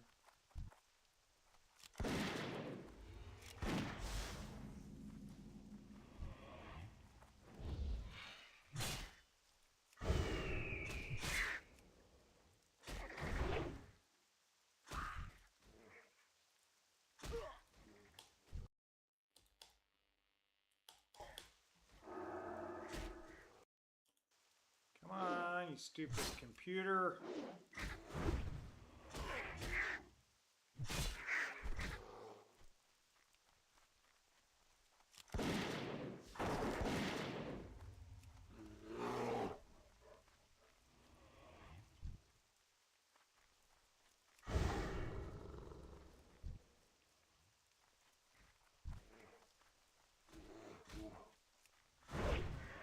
Haha.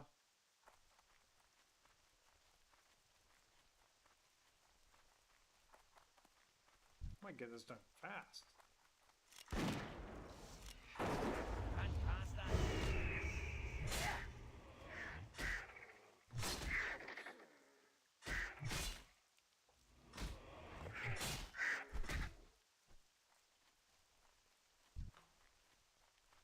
Too far away.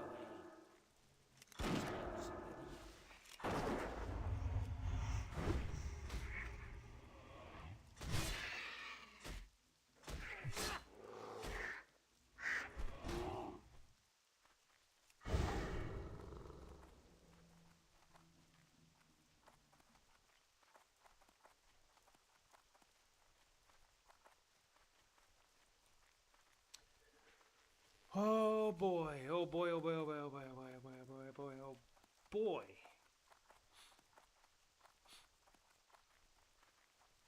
For Loch, Modan. For Modan.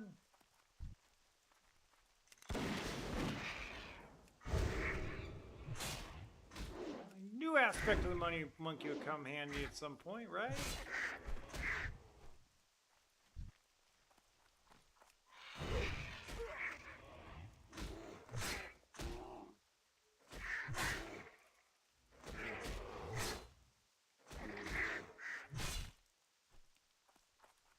Run like a cheetah, 36%.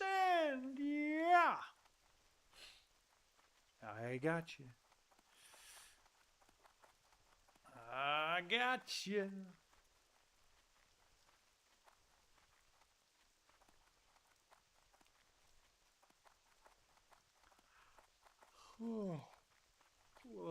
Yawning again. Don't yawn.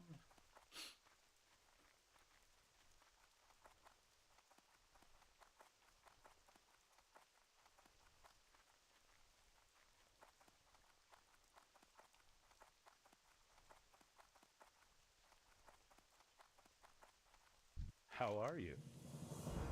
Have a good one. See you. Run, Forrest, run!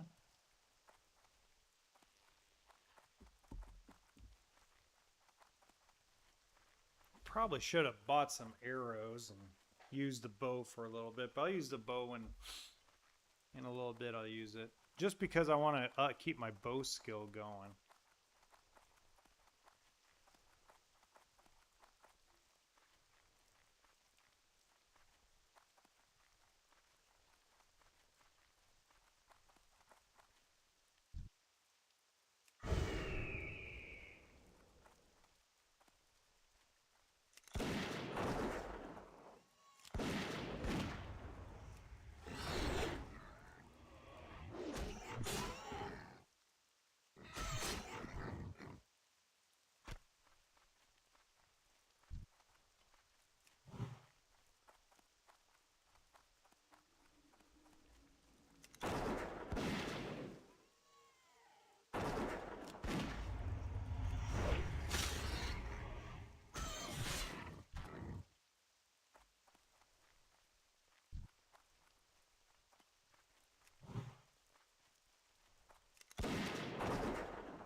Oh my god, still no boar intestine.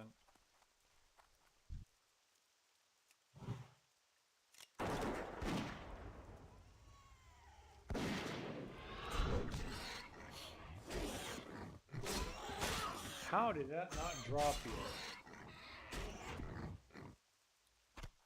Got a lot of ribs though. Good for cooking.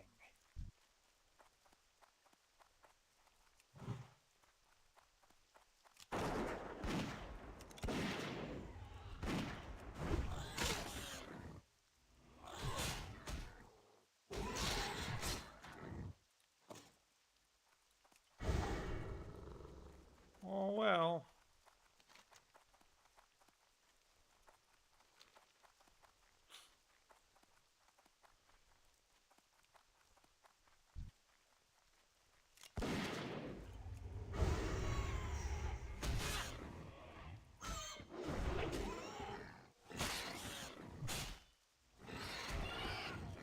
There we go. Boar intestines done. Okay, we'll do crocodiles and bingles.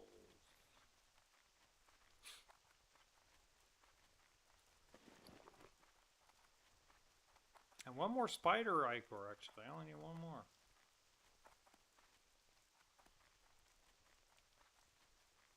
It's not a bad dagger. Not for level 12, it's not bad at all.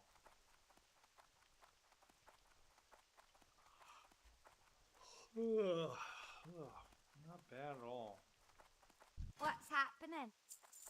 I'm just gonna sell it outright because, yeah. Hello. See you later. Oh, wait a minute, I can't use Daryl's. I have the finest wares in the land. What am I doing? I can't use Daryl's stuff. Where's the bow? Forgot I can't use his stuff. I don't know. I can use the bags, but I cannot use What brings you here? I am the listening. equipment.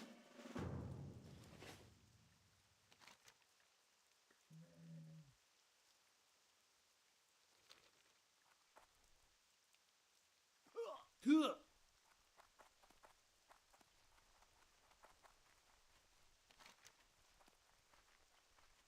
Bring me the head of old Sooty. We can solo that.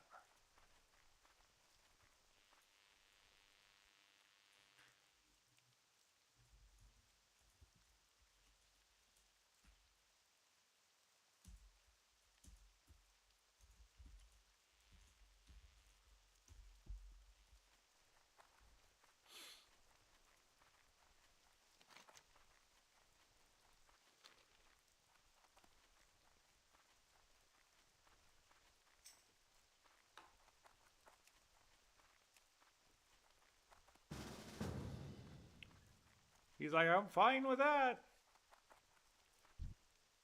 First of all, I want that spider core out of the way.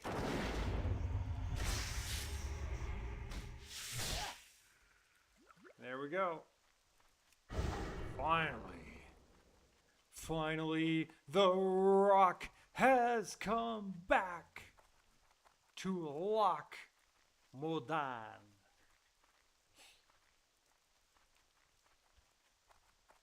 Oh, by the way, an update on Classic Plus, guys. Seems like ever since Can I my help you? video came out, Off and away. there's been a lot of people online trying to discredit what I said. And if you go look at the people trying to actually discredit what I said, they really aren't discrediting. They're just trying to play it off as if this game is not what they imagined. So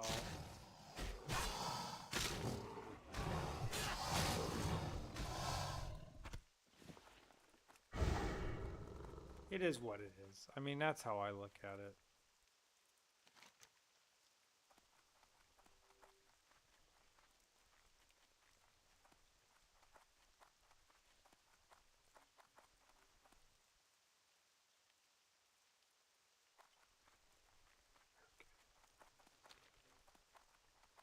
I mean, people are going to be people when it comes to this whole thing.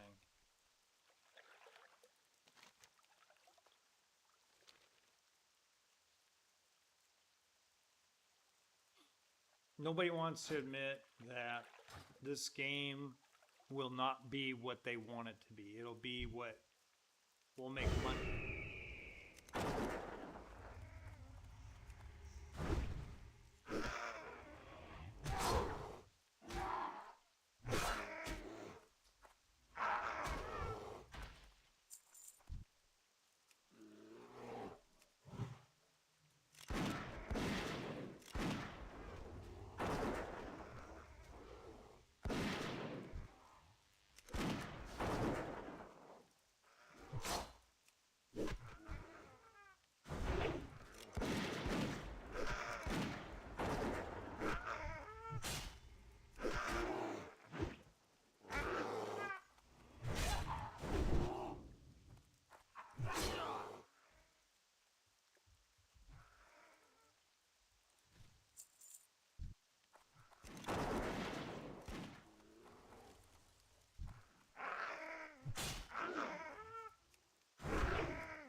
Boom, boom, boom, boom, boom.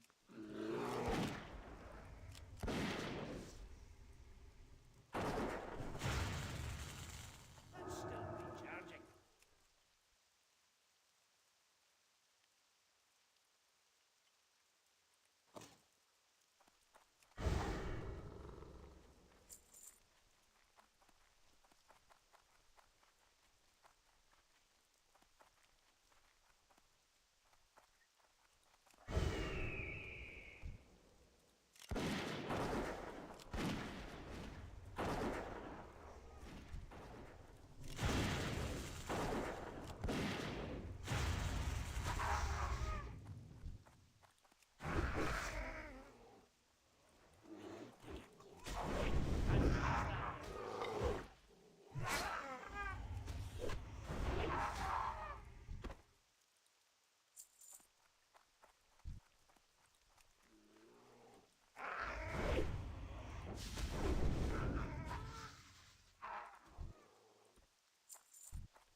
Okay, we're looking for sage fish right now.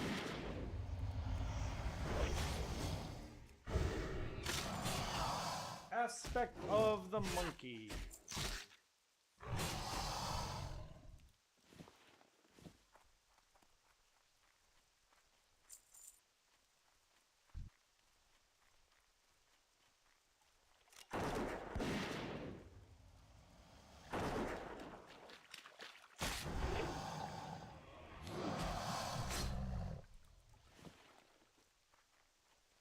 Okay.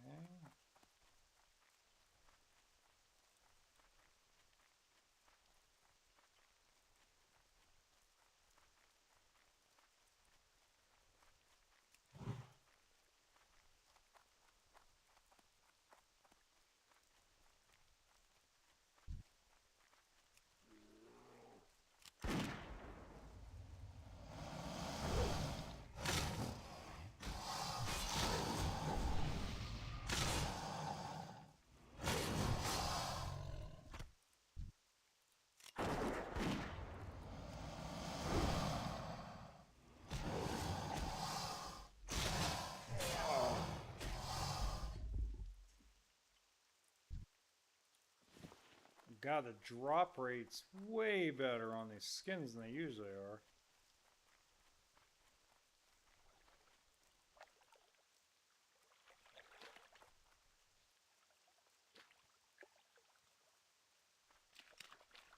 No sagefish pools. That's weird.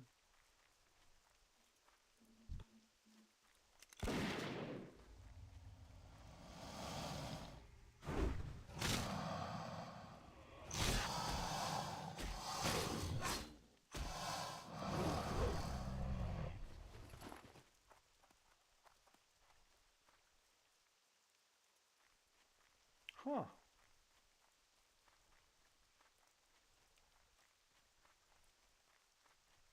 Weird.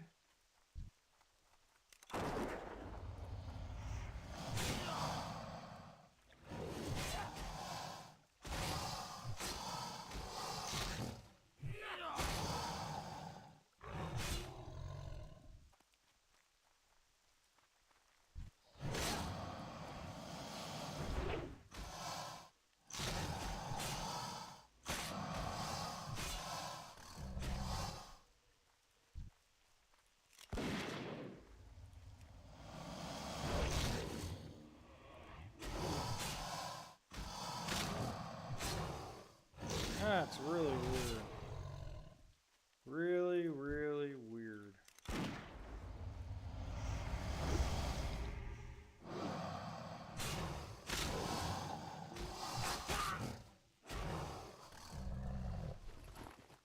Oh boy. No drops.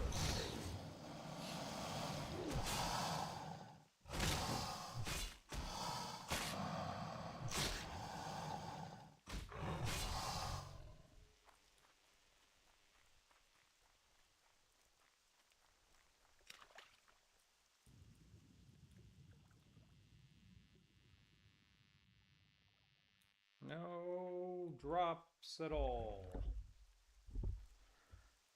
Alright,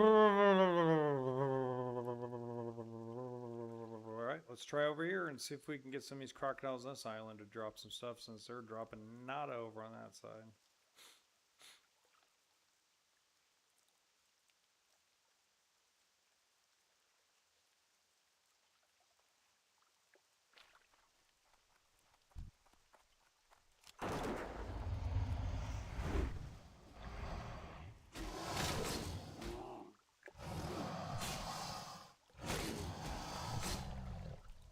There we go.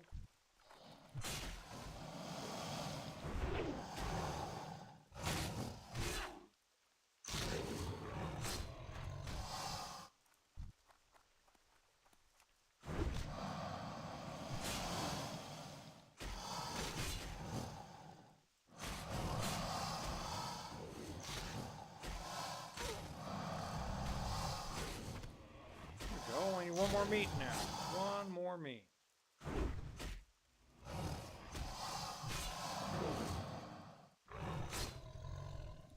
There it is. Look at that. Look at that. And we're right across the way from Bingles.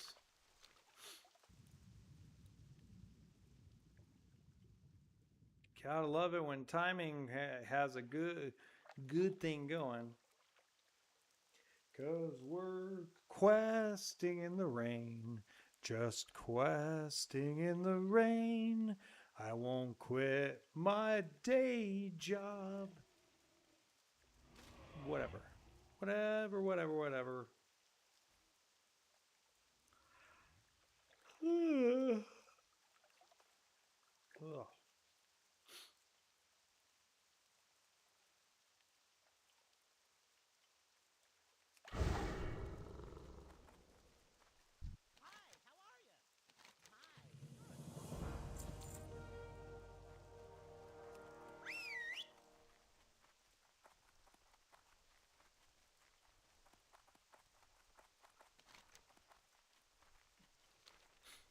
All right, let's go handle these two quests over here.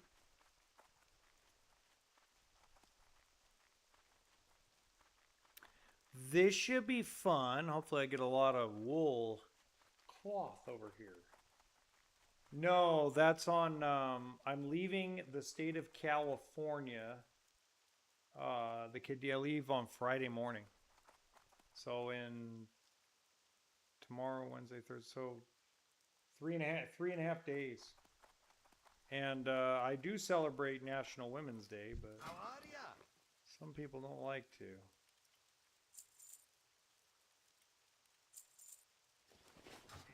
Great to meet you. Be good. How are you? What is that?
Oh, crap. Lucky you. In a way, lucky you. In a way, that kind of sucks, because if you actually are not, if you're good about it, you'll have to refund, you'll have to send them back the money, at least some of it. But that's a good problem to have, not a bad problem.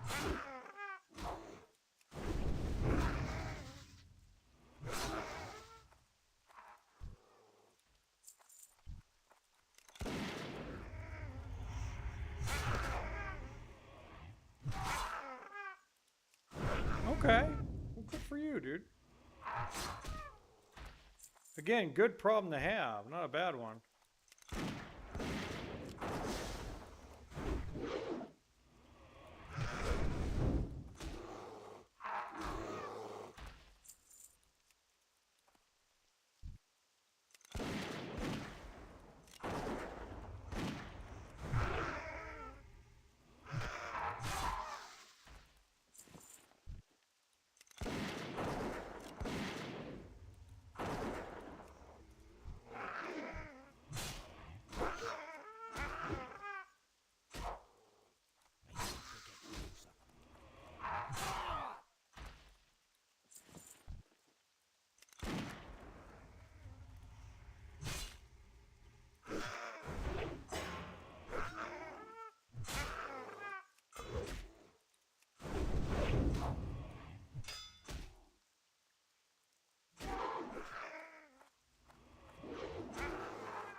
Yeah, they're not going to keep it, but they're not going to let you keep it. But I mean, that's a good problem to have. I'll be honest. I mean, that's a great problem to have. I'd rather have a $49 excess than chasing 49 bucks.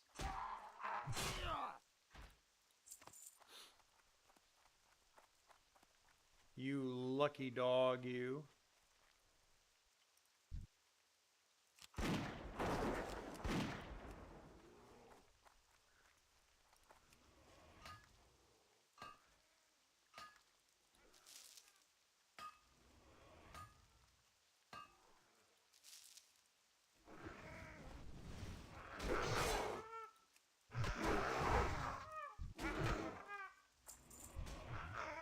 That's true, isn't it?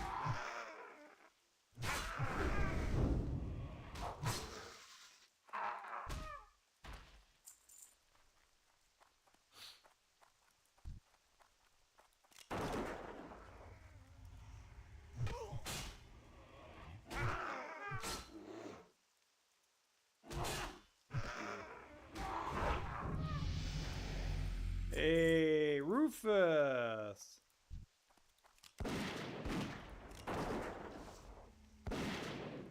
Rufus gained a level, baby. No, they're not gonna let you. They're not gonna let you keep it, brother. But I mean, I'd love you to keep it. That'd be awesome. But they're not gonna let you keep it.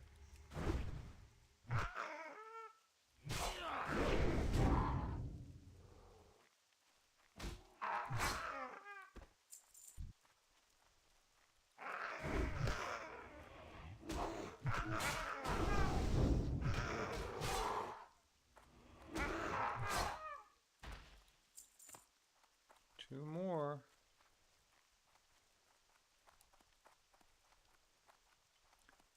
Dos más idioles.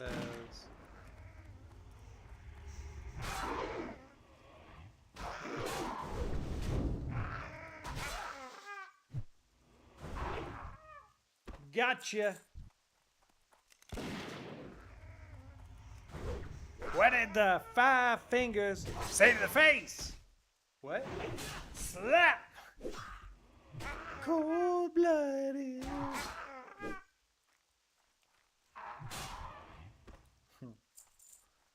That's a damn lie. Cocaine was a hell of a drug. Friday my day, so probably Saturday your day. So in 3 days. In 3 days I take off. I get on my train in 3 days.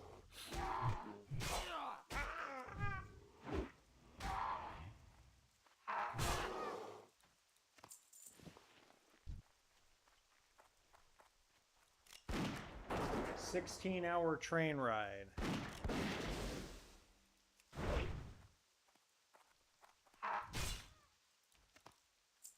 There we go. My mana is low. Memena is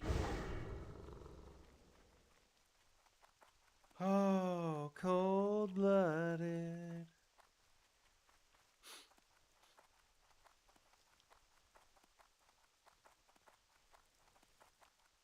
Well met. What can I do for you? Keep your feet on the ground. Aye. Aye. Off with you.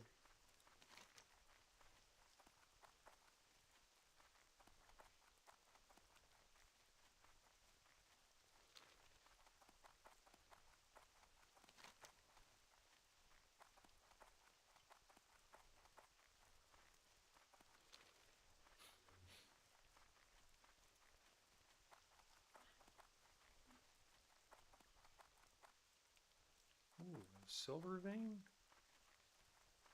Say what?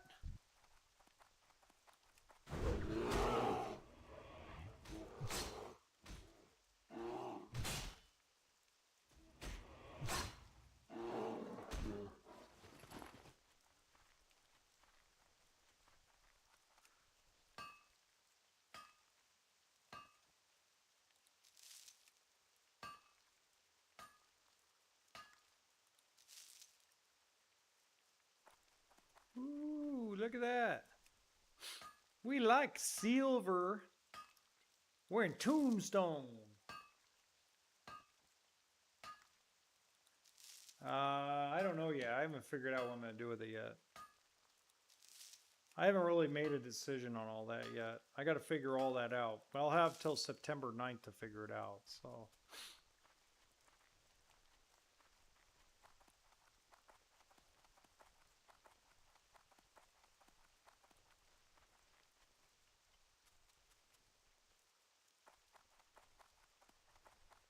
tomorrow's going to get ugly though. Ugh. Not looking forward to tomorrow, but I got to do it tomorrow. I got to get it done.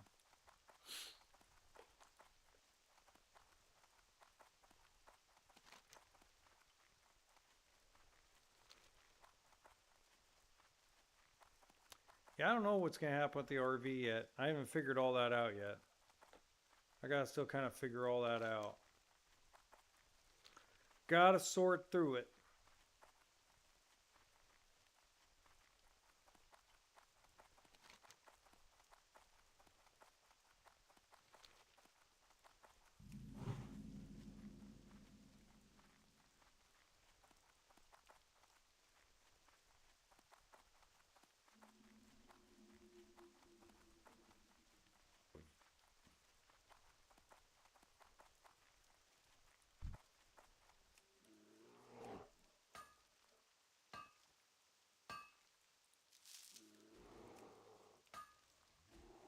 Nice. I don't know if I'll rent it out or not.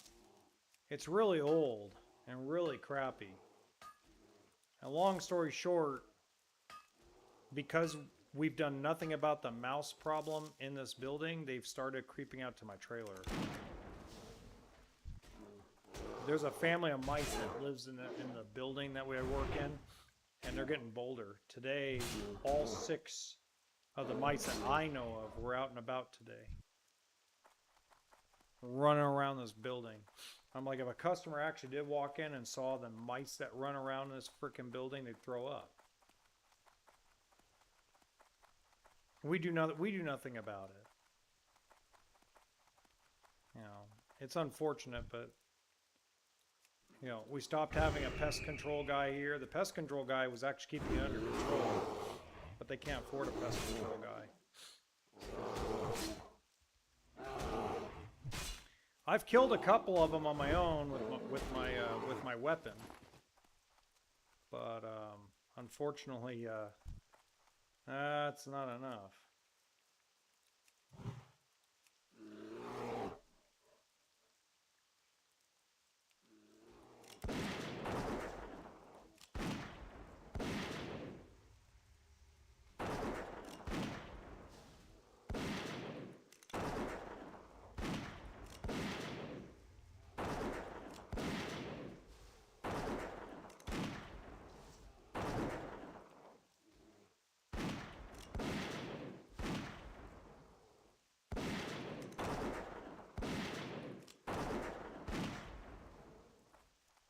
Soloed.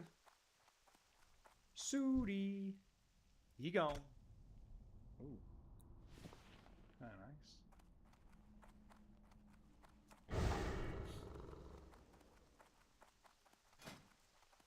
Yeah. Cloth ones are better. They're magically delicious.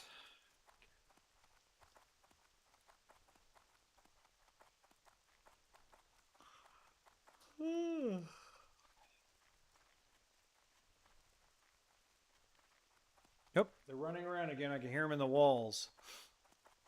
Yeah, I killed like 5 of them. Oh, I know, no shit. So I killed 5 of them last week with my weapon. And I killed 2 this week, but they're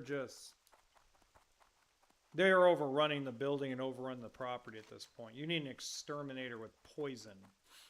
Real, like, poison stuff. We need a trained expert. And unfortunately, the company can't afford one. I mean, you see mice poop everywhere. Everywhere. No matter, I'll clean it up one day and it's all over the place the next. It's disgusting. So, yeah.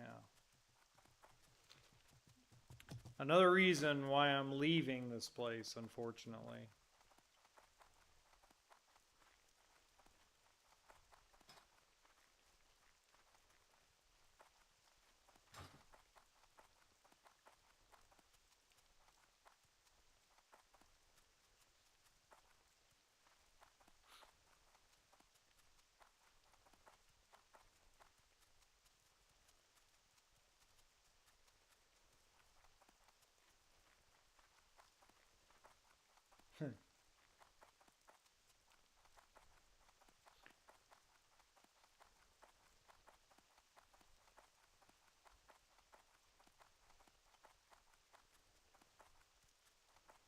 I will say this, at least it's not rats.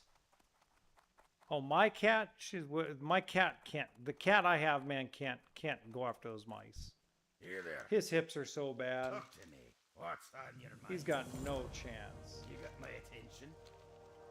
Interest you on a pint? Off with you. How are you?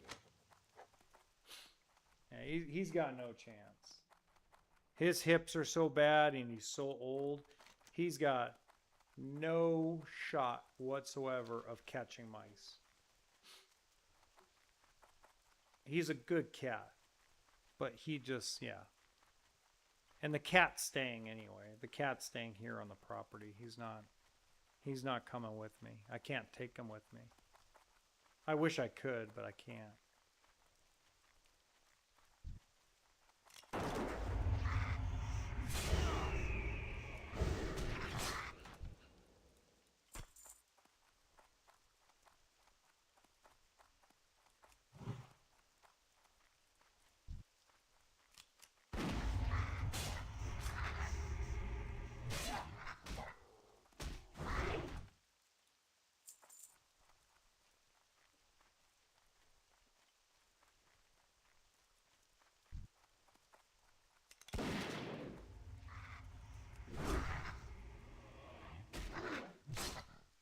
Nice. All right. Talk at you later, brother. Take it easy. I'm out of range.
Yeah.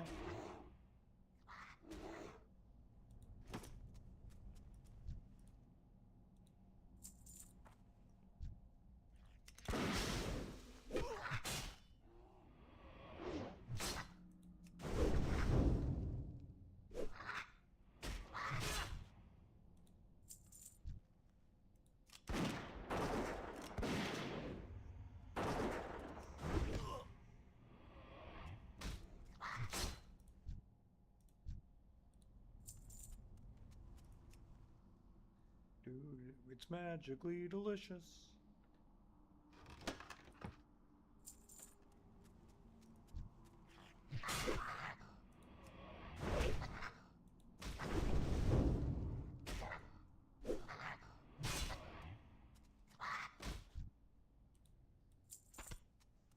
There's 10. Only need 2 more years.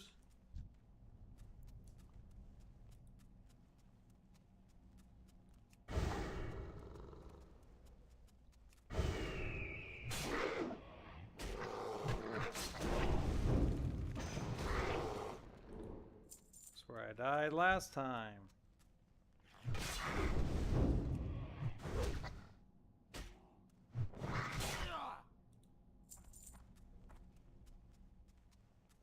That's where they hyper spawned on me.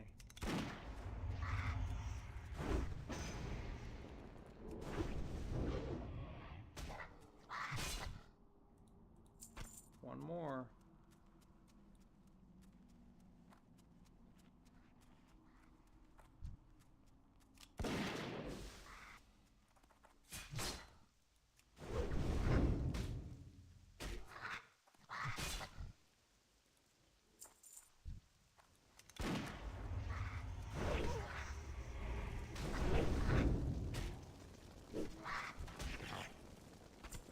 There we go. Too far away.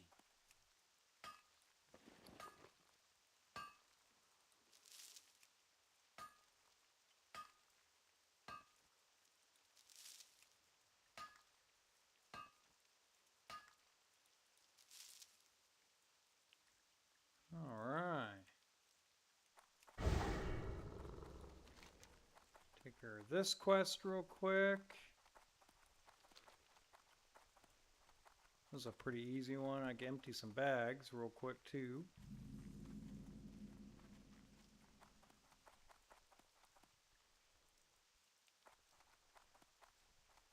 Whoa, 10 ore.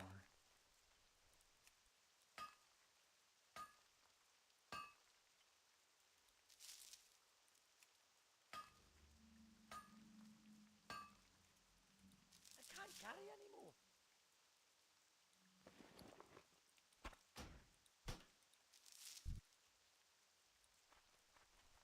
I swear I saw 10 ore. Oh, I know why, because it crossed over. Duh, John, duh. Duh, John, duh, duh, duh, duh. Great to Dummy. meet you. I can be a dummy.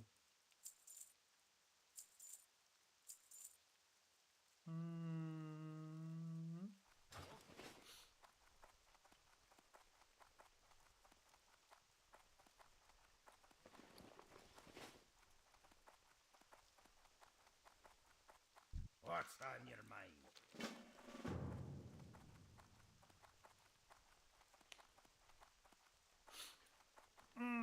Okay. Then to Iron Forge.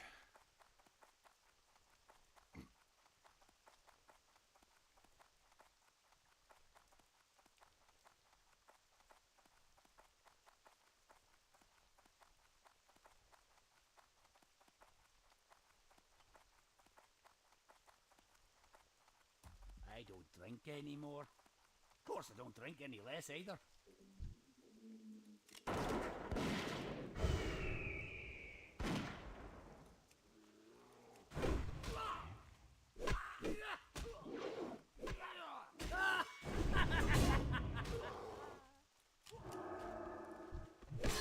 Ha, he's gonna blow himself up. Screw that.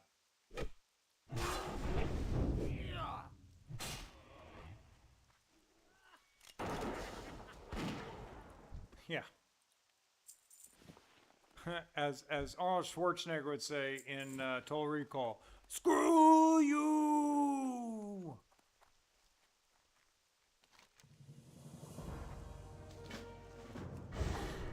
I don't know if you guys remember the original Total Recall. One of my favorite one-liners from Arnold is when he tears off the guy's arms on the elevator and goes, "See you at the party, Richter." See, I can't even do a good Arnold accent anymore. I used to be able to do a really good Arnold accent. Now it's terrible. You know, "See you at the party, Richter." I mean, it's just funny.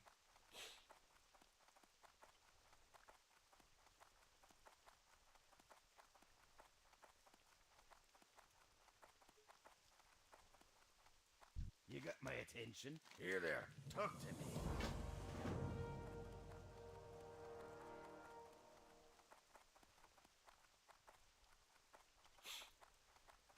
Or when he shoots his wife in the movie, it's Sharon Stone, if I remember right, and she goes, what did she say? She goes, "But honey, we're married," and then he shoots her in the head, and he goes, "Consider this a divorce." Oh, she was hot in that movie too, especially the way she kicked the crap out of friggin' Arnold. She was much better in Basic Instinct, but that's because that's a psychological movie.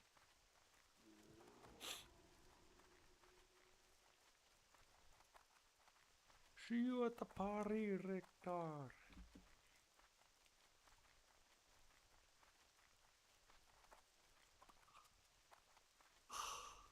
Ugh, getting tired already. Good Lord.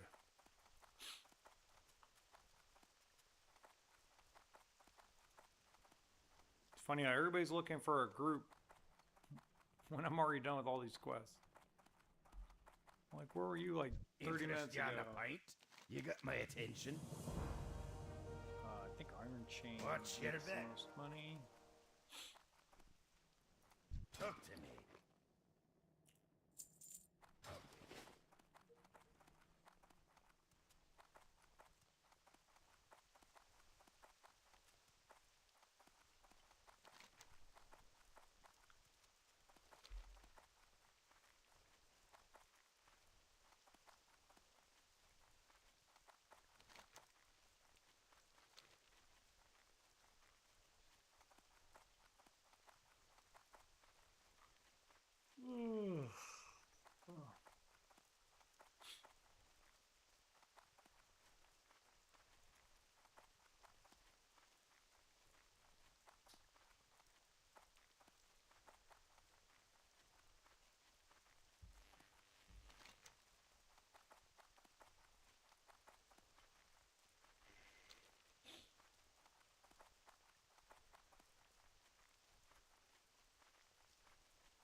Alright, we're going to ding level 24 just by turning in quests.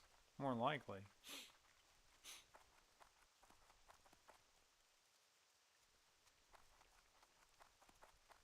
Get our first ring. You got my attention. What can I do for you? Ooh, but I can't use it. I can sell it. I can use the rings though. We already agreed that rings were going to be are okay to use from quests because we can't make them.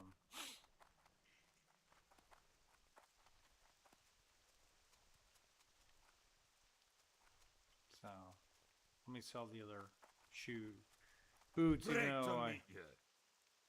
that sucks. That's okay. That's okay. How are you? Hello. What's on your mind? See you soon. No, not quite dinging. Almost. Great to meet you. What's on your mind? See? To Iron Forge. Iron Forge. Let's go. First, we'll smelt some stuff so I can just drop it off the bank.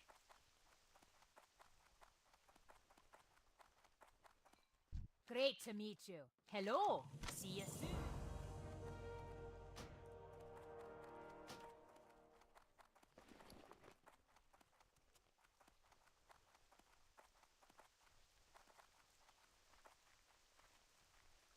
Where'd it go? Where's the blood sausage? But where'd the recipe go? There it is. Like, where the heck did the recipe go? Interest you on a pint? Interested in a pint?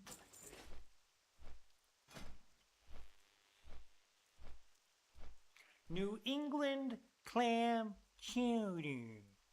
Is that the red or the white? Dang, I always get that wrong. Wait! Alright. Be right back. Bio. Bio. Bio. Bio. Bio.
I'm back. Just had to step out for a little bio action.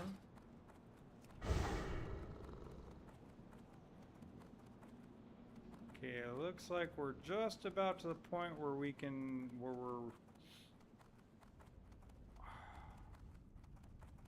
if I ding level 24, we gotta try to do Silver Pine Forest tonight.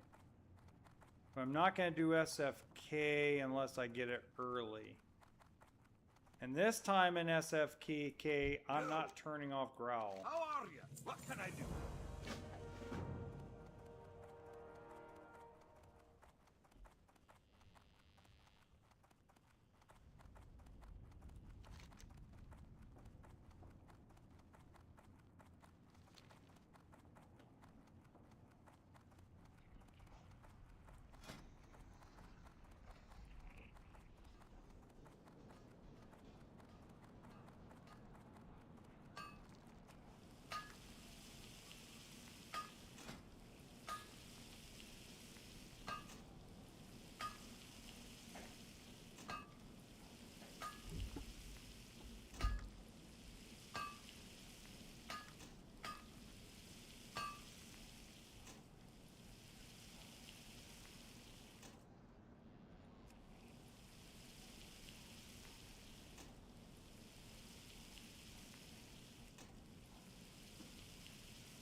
Hmm.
Well met.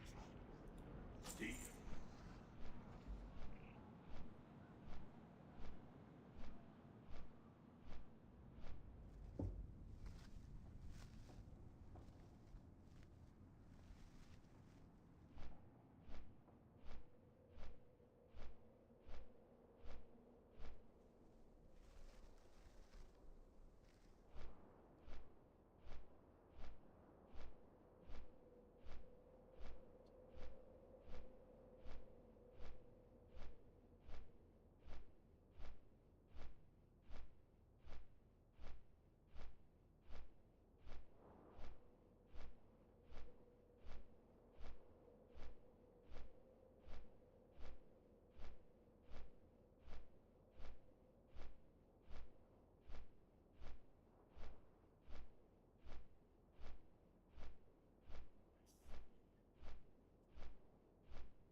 Former NBA player Ines. Ah. Oh, my friend, we are ready for the last and the last Loch Modan quests. And then it's off to Silver Pine Forest, I guess.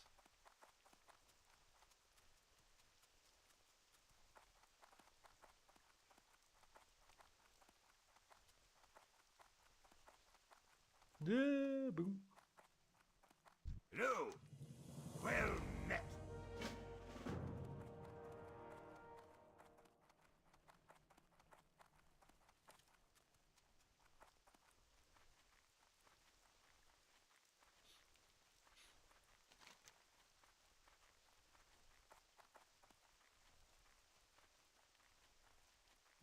May not ding. Yeah, it's going to be probably dinging on the way through wetlands, discovering places. I'll fly to the wetlands and go up the coast. Take my usual route to South Shore.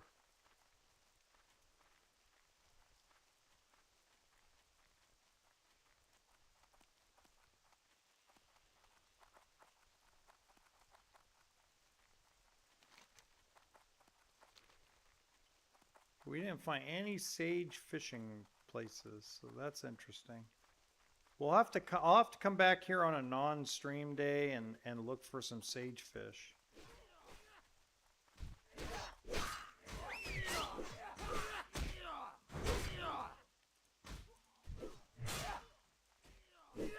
Still charging.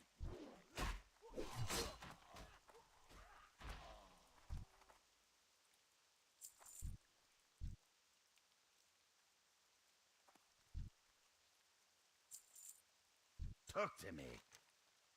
What's on your mind? What's your Vic? What can I do for you? Be good.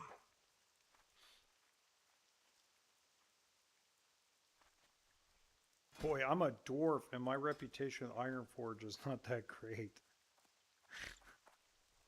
Well, it's better than Stormwind. Hey, I'm not doing too bad. Even Ratchet's not horrible. I'm halfway to friendly.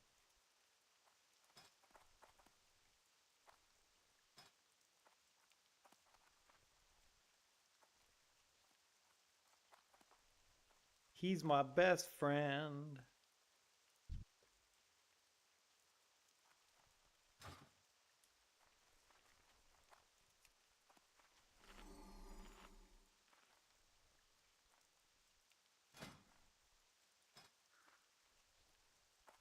He's such a happy guy.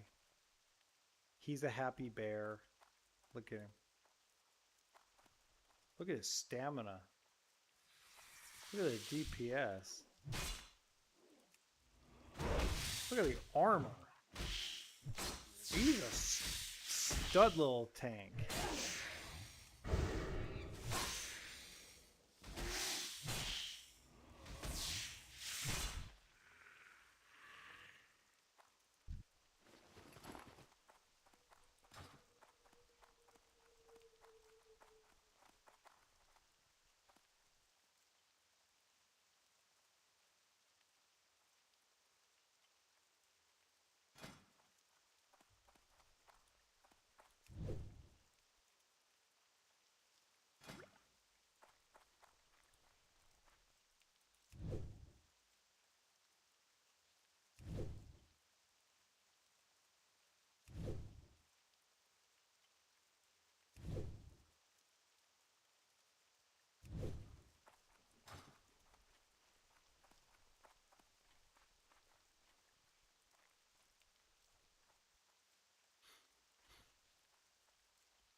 Slow moving dwarf. Here there.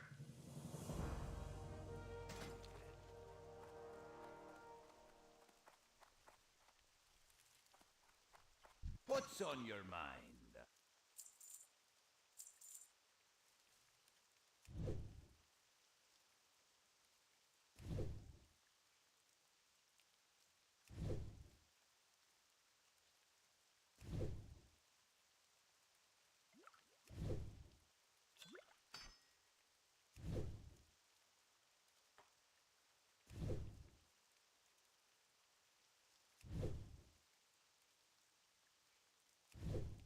Wow. There we go. Come on. Come on.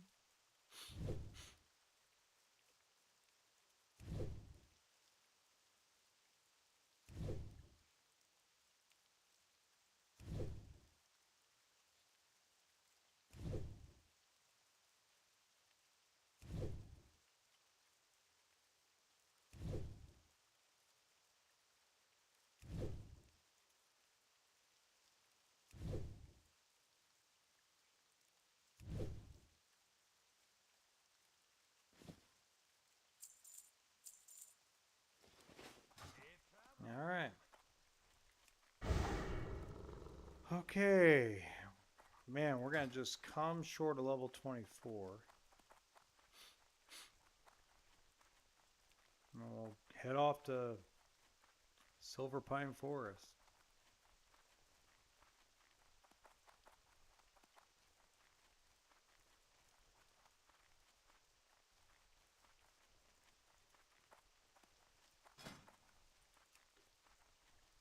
Let's see if somebody's even in the queue.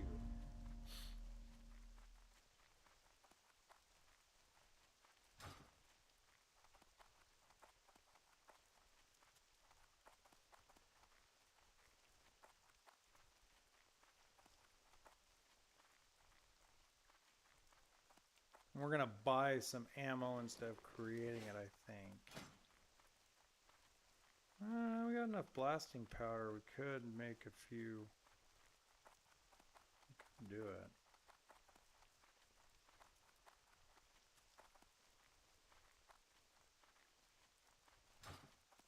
I think I'm going to buy the ammo on this round.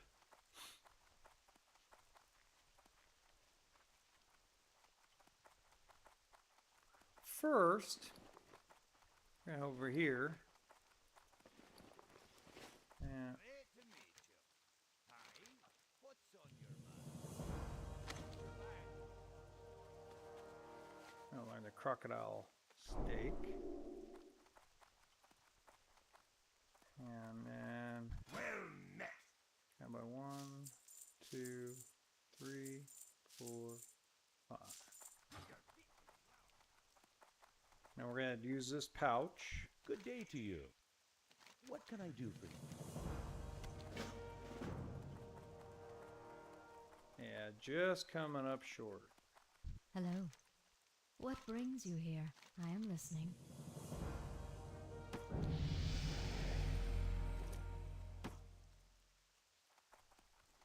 There we go. I've the finest wires in the land. So I did.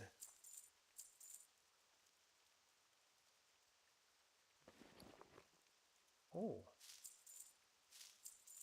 Okay, so now I got enough ammo to last me a while. Oh, I forgot to sell this thing. What can I get for you today? Alright, so let's go to Iron Forge. Make some deposits in the bank.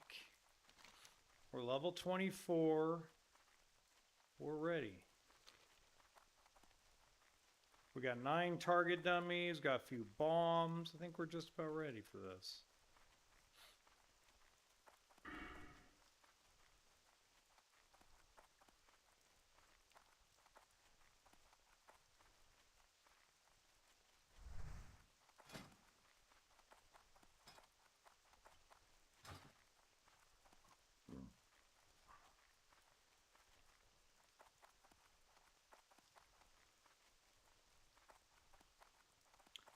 I feel like I need a sword that says, I have the power.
Now, the one cool thing that we're really going to do about Silver Pine Forest is once we get there, I think I'm going to call it a night after I do some fishing.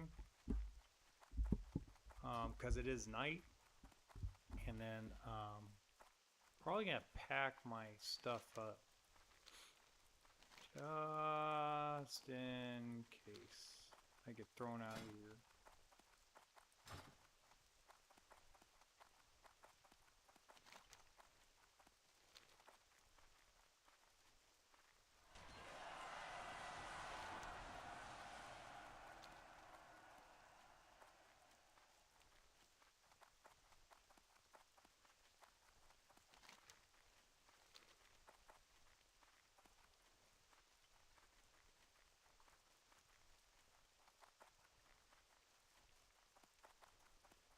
How are you?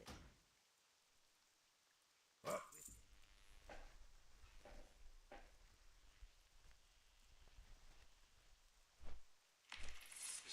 I mean, you said there's 600 miles of bike lanes.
Okay.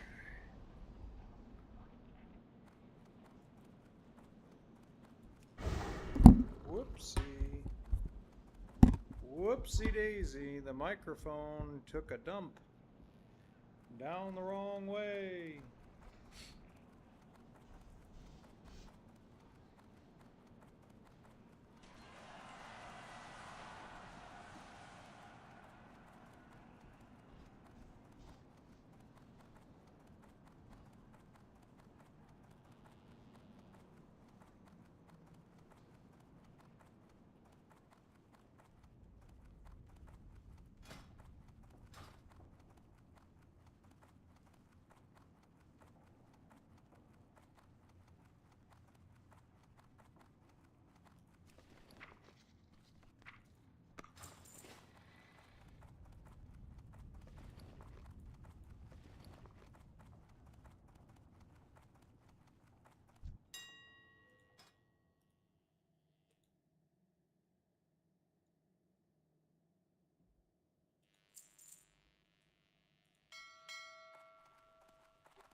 Welcome.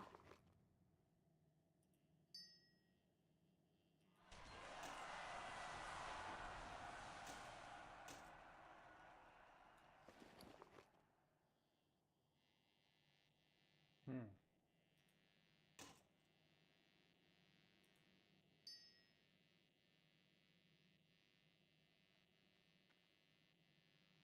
Huh.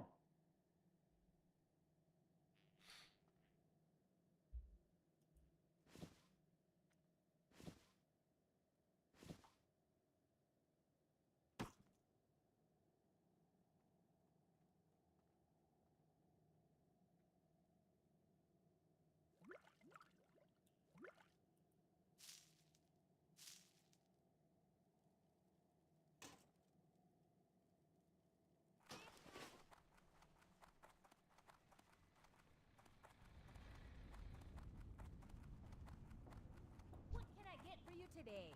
A lot. Well met.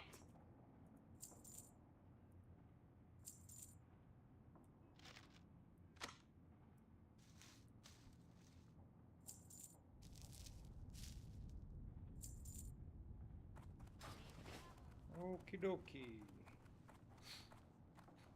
I think that's about as good as it's gonna get.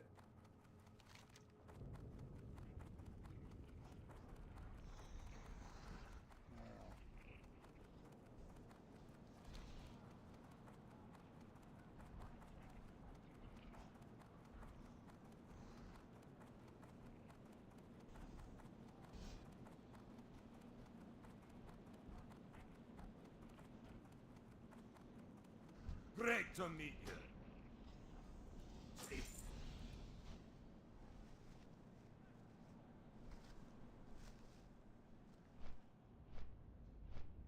Huh.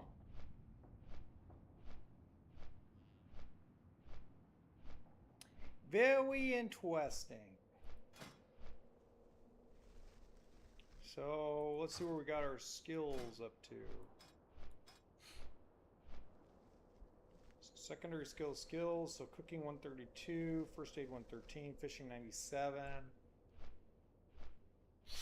mining 123, engineering 150. So we're pretty set there. Axes still at 90, bow 72, defense 110 out of 120, guns 120 out of 125, pole arms 115 out of 120, and swords 70 out of 30. So I'm doing okay in weapons. Two-handed swords 90 out of 120, so we're doing okay.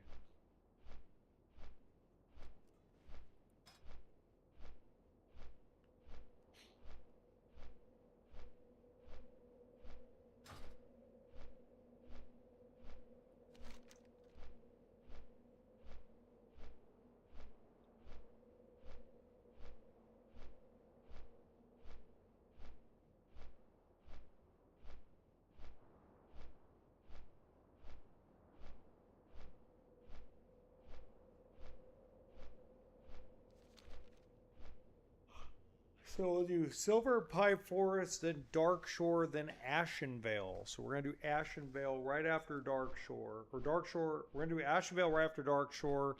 Then we're going to do Stormwind and Stormwind Stockades after Ashenvale. Actually, you know what? We're going to go... No. Terribly wrong. We will do Stormwind Stockades. But I gotta go get all the quests, and the quests are in different areas. So I guess I'll do Stormwind after... Probably after Dark Shore. It's probably the best way to do it, is after Dark Shore.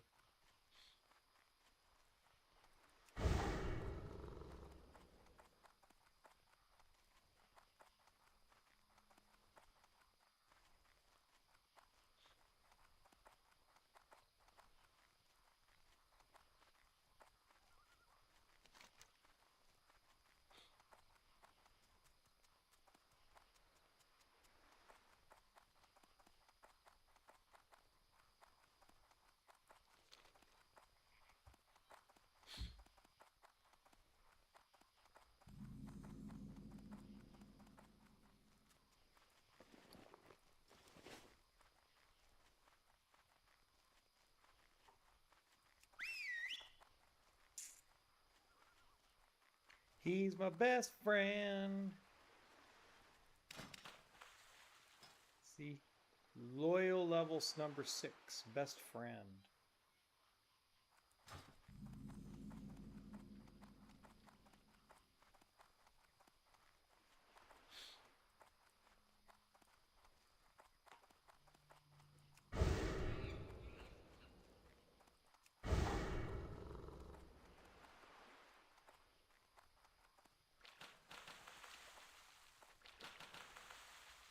What the heck? Come on now.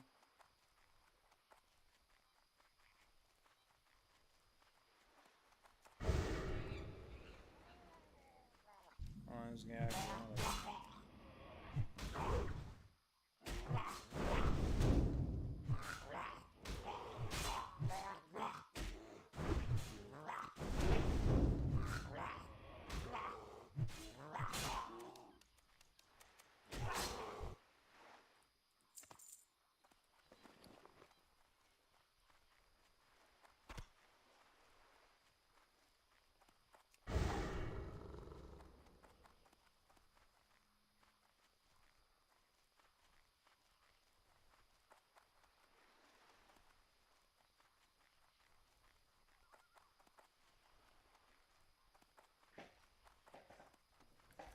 Do not pass go. Do not collect $200.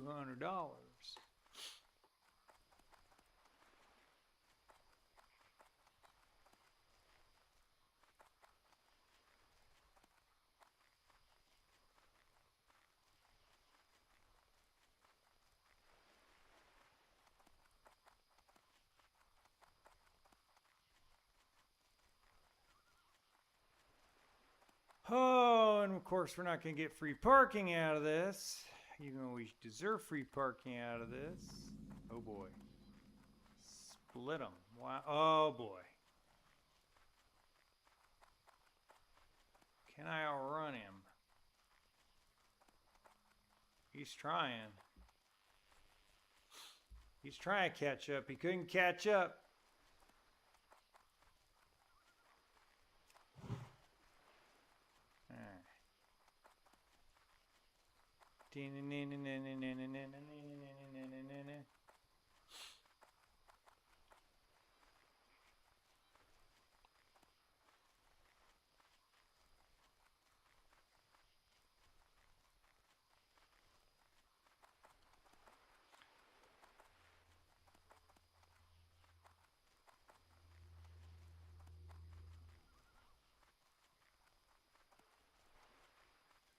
All right, here we go.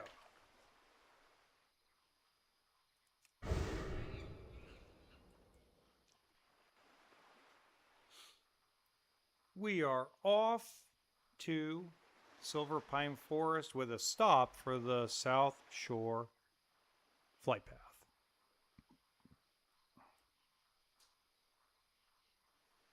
Ladies and gentlemen, I give you the second most dangerous swim in all of the Eastern Kingdoms. And it's dangerous only because when you get to the Naga are 5-6 levels higher and they aggro so easy. And then you have to worry about the Murlocs and others. You have to almost go in this weird zigzag line to avoid all the mobs. I love Faladier's Cove. This is a cool looking area. I don't know if you guys have been here at all, but this is actually a really awesome little area. And if you ever get the chance to come check out this ship, it's pretty freaking cool. So I'll come check it out when I'm a higher level. Right now I'll die. But the shipwreck right here and the shipwreck over here we'll do when we explore the Wrathy Islands. Which we're still way far away from that.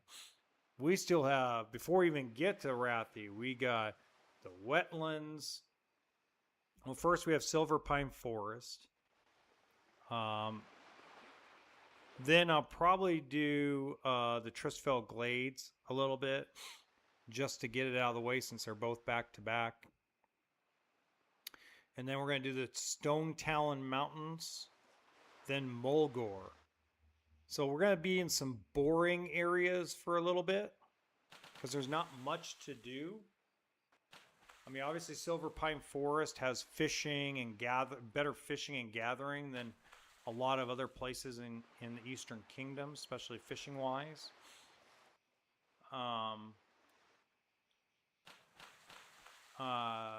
But, you know, Mulgore is basically a milk run, just like Durotar was. And Stone Talon Mountains is going to be a little boring just because we're going to be super high leveled.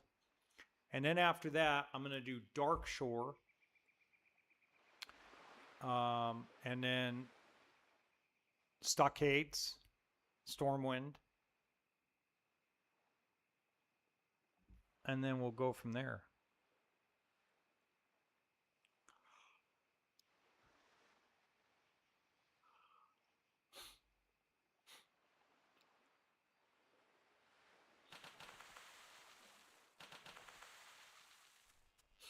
And then probably after the Stockades, I'd probably do the wetlands.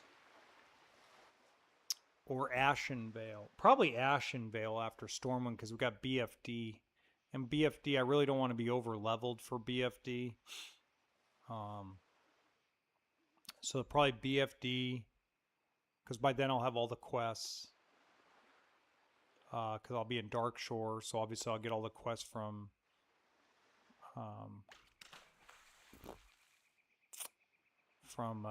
oh god, Darnassus. Sorry, from Darnassus. And then probably by then we'll do the wetlands. We'll do Red Ridge. Red Ridge and wetlands by then should be a breeze to do the elite solo. Do all the questing, do all the quest drops. Should be like a milk run. I think the biggest challenge is going to be after Ashen Vale, Wetlands, and Red Ridge. I think the biggest challenge after that is really going to be Arathi Highlands and also the Hillsbrand elites, because I think those are going to be the hardest to do and hardest to find a group for.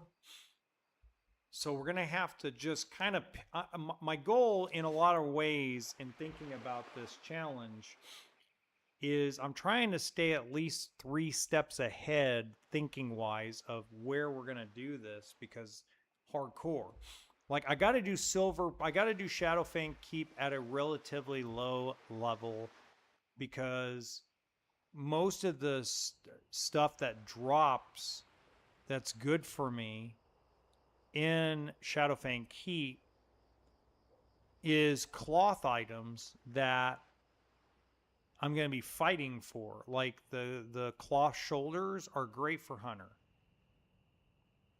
because the Hunter has mana in vanilla, and the shoulders have spell power, agility, and intellect.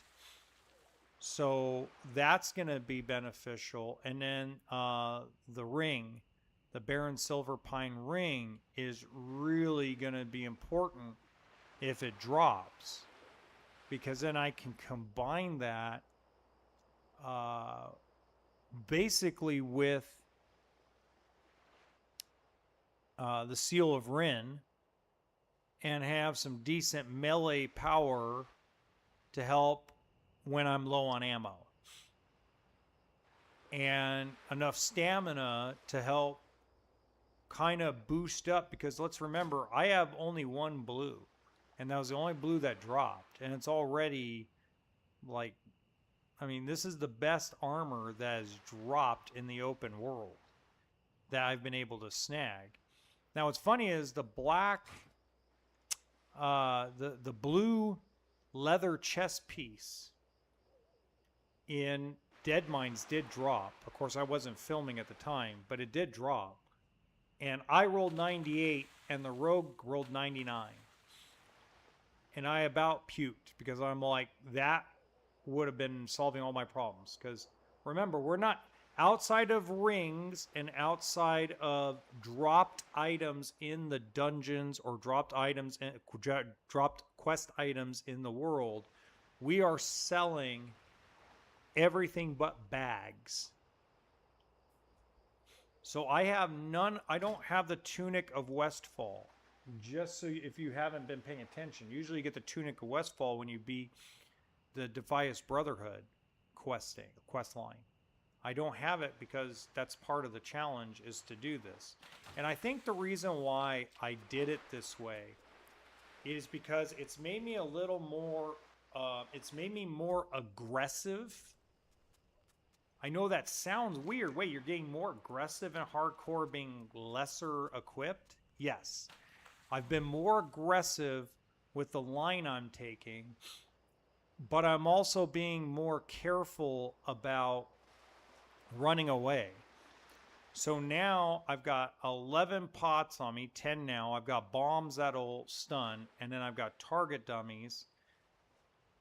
But I'm also letting beast mastery this time instead of marksmanship. So originally I was building up marksmanship, but now I'm doing Beast Mastery because, number one, I think the improved aspect of the Hawk helps with my DPS a lot more than marksmanship does.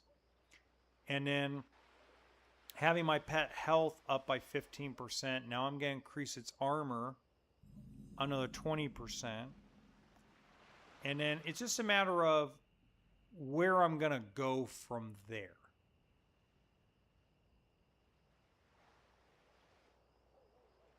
See what I mean? Like, you have to take this weird line to get around the Naga. Ooh, look at that. Floating wreckage right there. Oh my god. No freaking way. It must be my lucky day. Look at this. Look at this. Look at this. No freaking way. This is the second one I have found in the open world. But anyway, like I was saying, so I've taken a more aggressive line to quests and how to do my questing. And I think that's been very helpful because I've only had to use one target dummy the entire time so far. Now, if you're wondering, well, how is that possible? Well, number one is, you guys didn't see it, but I kind of saw a group wiping pretty easy. So, to give you a little background, I was in Wailing Caverns for the first run that I attempted to do, okay?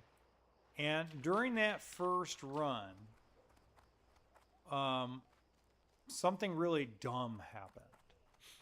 And the dumb thing that happened was that the tank pulled a blue raptor away from the other raptors. And that's a problem because the minute he screams, he can scream from across the cave. So he pulled like a dozen raptors. I mean, he was a level 24 tank. Now, we were able, as a group, to take out about 5 of them. But I saw it coming.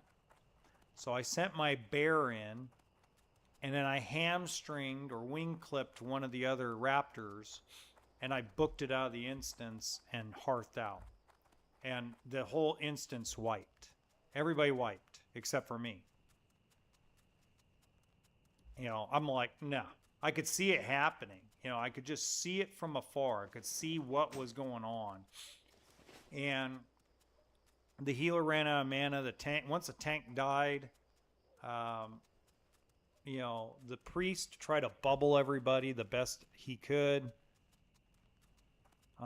It just, and then everybody's running and getting stunned. And me, I'm sitting there like, no. So I sacrificed the bear, sacrificed Rufus, and turned on Cheetah and ran out like a little chicken.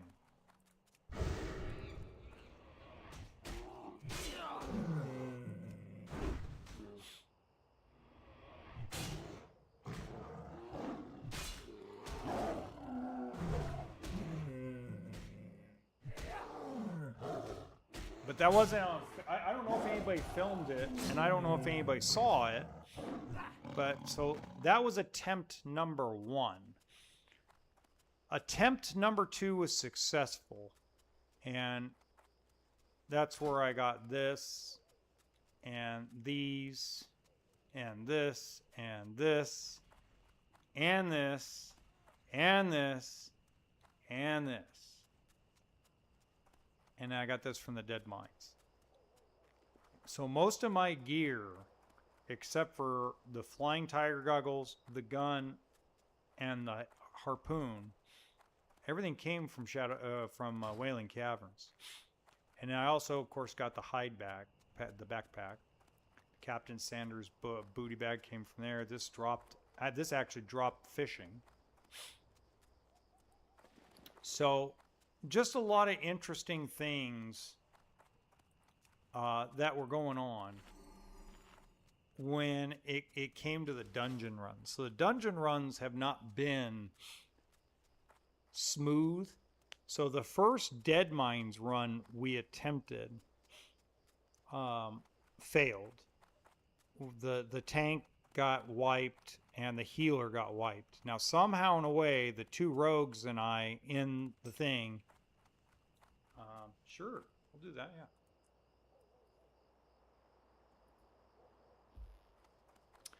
yeah. The two rogues and I somehow, some way, survived. And I don't know how, because I didn't have target dummies yet.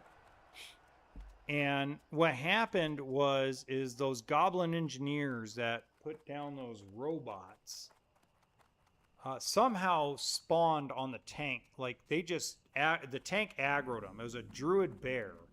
And somehow in a way, that druid bear got wiped fast. And then right after that, the druid healer got just wiped out. And somehow in a way, I don't know how, I don't know why, somehow we were able to clear out 3 engineers, and somehow in a way we were able to get around the patrols leaving to the instance, and somehow we got out. And then the second run was with a warrior tank, elven warrior tank with Smitty's hammer.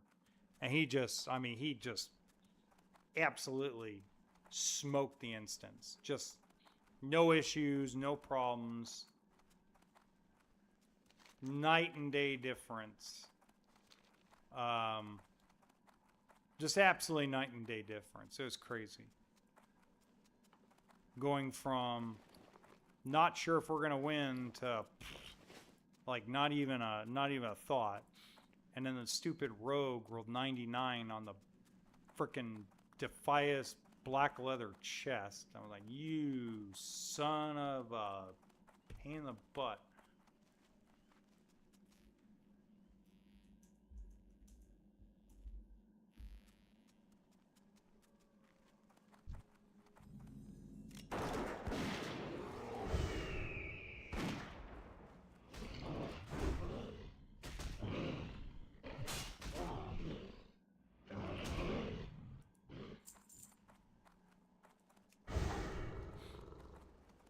I'm like, there goes the guy, and they were like, oh, well, I didn't realize. I'm like, I told you at the beginning, man, I wanted the chest because I'm not going to use the Westfall tunic because it's not part of the challenge.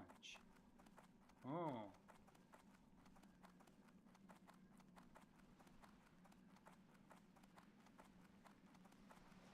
Well, I didn't know that. You did, dick.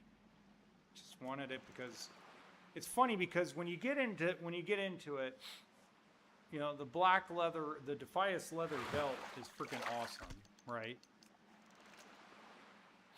But when you put that, it's not that set, that Defias set that really is great for rogues, and of course the Druid of the Fang set is great for druids. It's only good for maybe 3 levels, 4 levels. It's not even that great for more than that because, you know, if you think about it, by the time you run, if you're a rogue, by the time you run SFK and Black Fathom Deeps, all that gear is useless. Absolutely useless. So, I mean, it really doesn't become a really good set until TBC. And in TBC, it's worth it because in TBC, the belt is now blue. And now that set lasts you as a rogue till probably level 30. And if you combine that watch this. If you combine that with, let's say,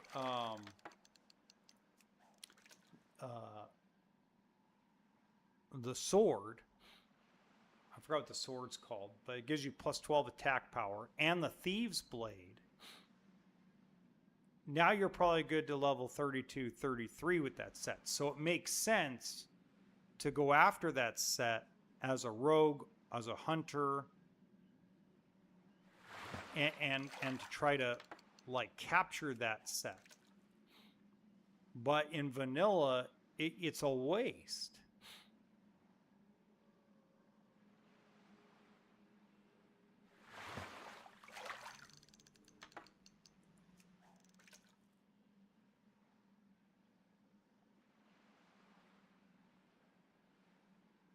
So, you know, that's what kind of pissed me off. And then, of course, I ran into that rogue, and that rogue is done with the green Defias stuff already because, you know, you can get the spider silk gloves, which are relatively easy to make. They're not hard to make, and it's not hard to get the materials for it.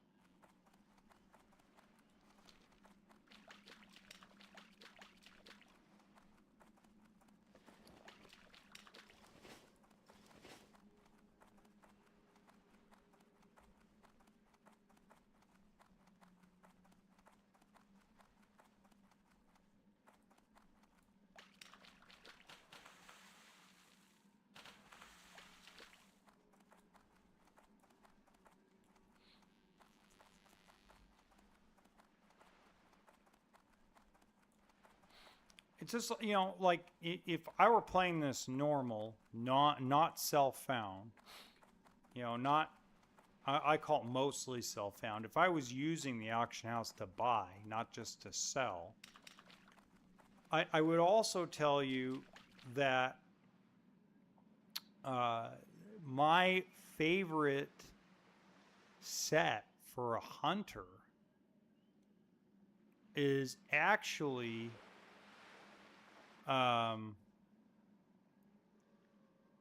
I call it the self-made set.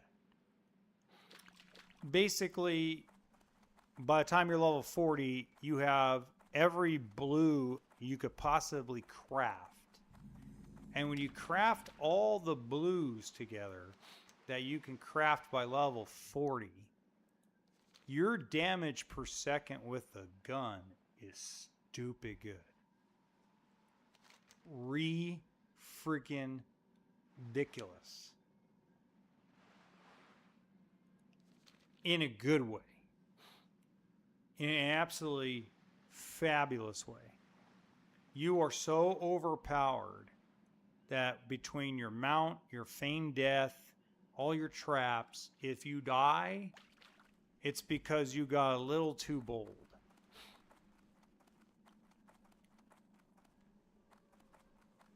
And that's fact. But if you just play normal, I mean, I have literally, with all the blue crafting you can do, because you can craft a lot of blues if you have the recipes, and you have enough money to buy the auction house, all the materials. You can literally, like, especially back in the day, when you PvP'd people, you just smoked them.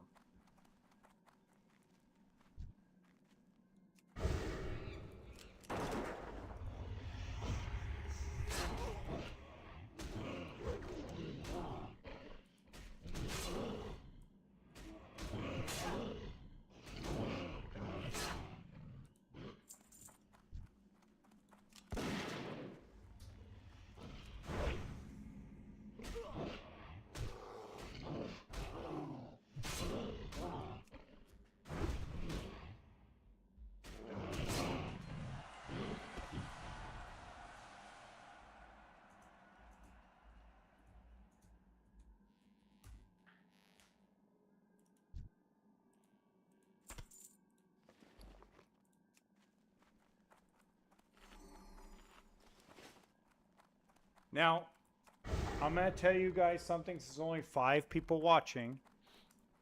Okay? You guys ready for this? Are you ready for this? I hope you're ready for this. You ready for this? Now, everybody knows what's behind here, right? Everybody knows what's behind here, right? Everybody knows what's behind here, right? This is where the Worgen are after few expansions. What Looking if for I something told specific? you the secret of secrets? The one nobody wants to say. Ooh, Executioner Sword. This gate will be opened in Classic Plus, from what I understand. And I'm not now. Where I'm fuzzy about the whole situation is I'm fuzzy on what's going to be in there, because it's the Worgen city in other expansions. But I don't know how they're going to deal with it with the Worgen in Classic Plus. So be prepared for that, guys. I think that's going to be absolutely freaking huge. How are you? So if you're one of those people that hates, you know, the idea of that, get ready. Because it's going to be fun. I don't know how they're going to deal with it yet. I don't know if they're going to do something similar to Retail or Cataclysm or whatever expansion. I don't know how they're really going to handle it. But from what I understand, that gate will be open during Classic Plus.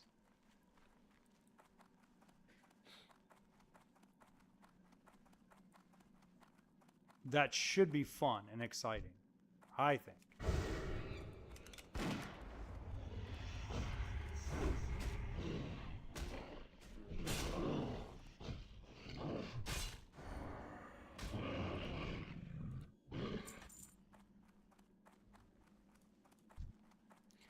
Now, it is unclear to me about one thing.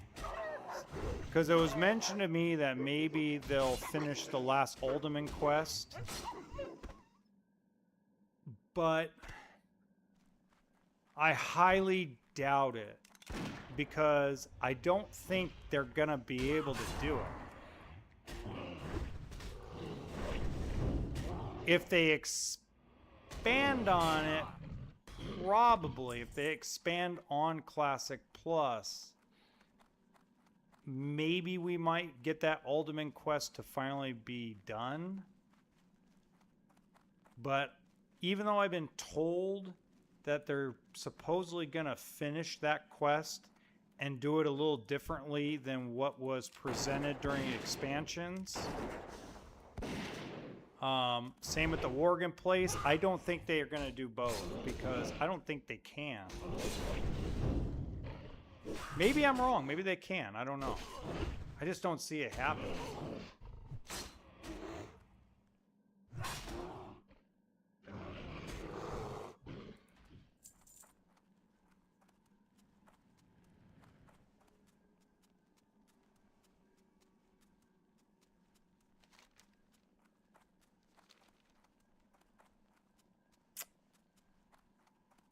See, I'm not sure if they're going to make it a raid. From what I understand, it's supposed to be brand new content that is a part of the lore, but is more towards some of the books and more towards Warcraft 2 and Warcraft 3, from what I'm understanding. So I think we're going to be in a situation that will be beneficial and make Silver Pine Forest a little more fun.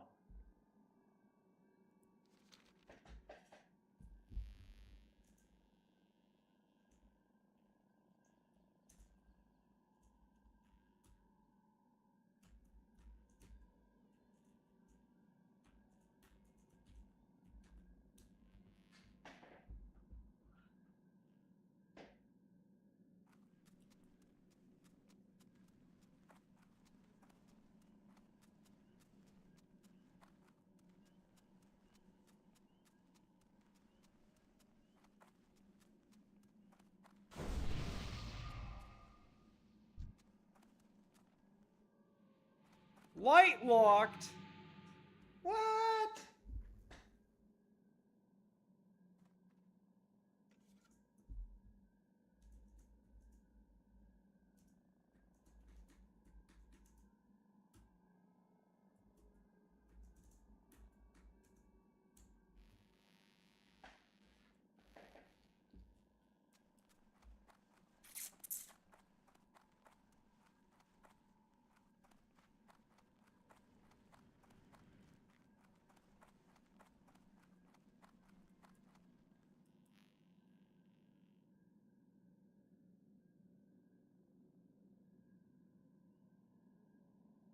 Oh.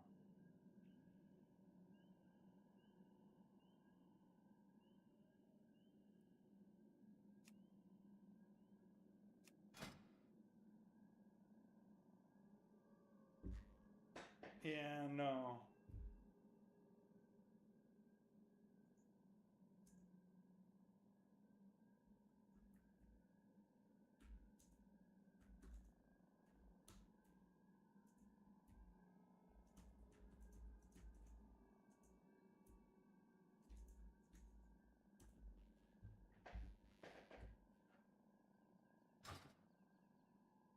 Oh, we probably did do a dungeon.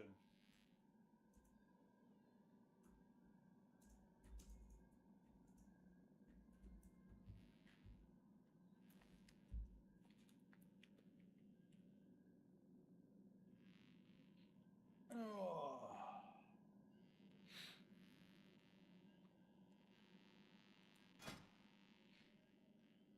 Here,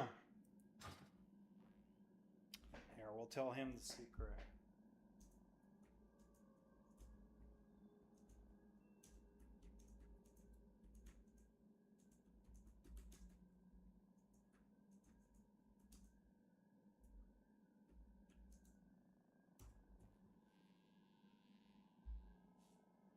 We'll have a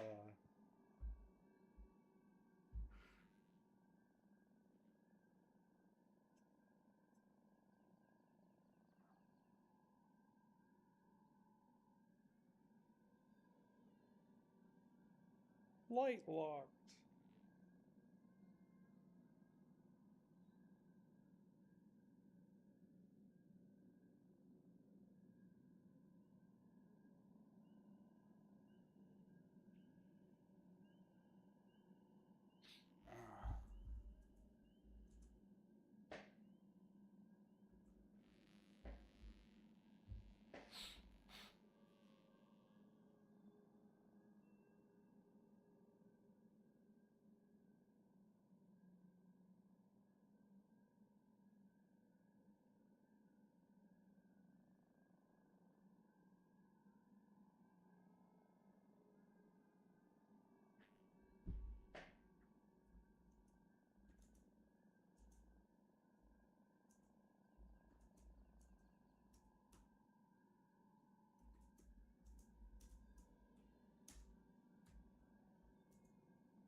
Who is Joseph Matthews?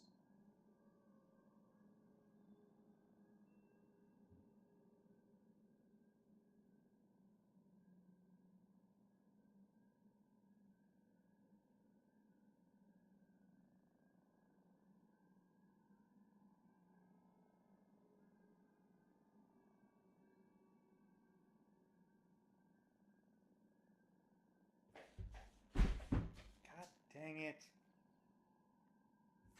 5 mice now. Come on, man. God.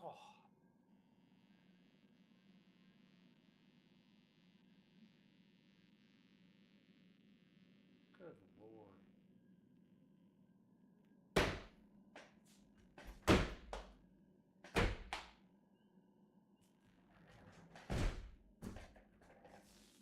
Stupid mice.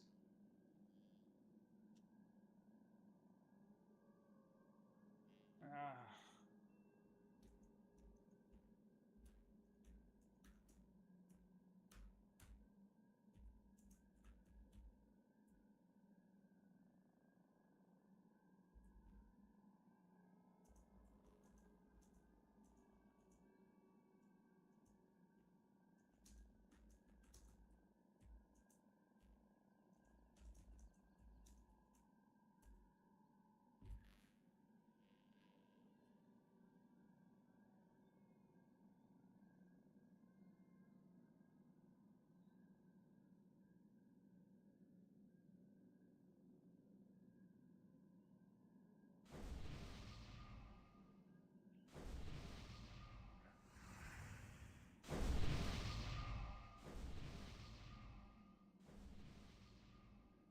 Wow, Rufus, you got a buff.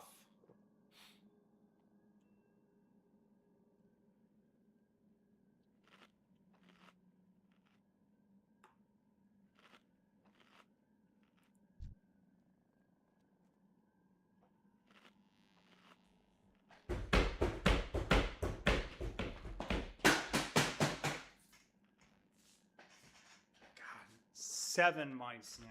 God.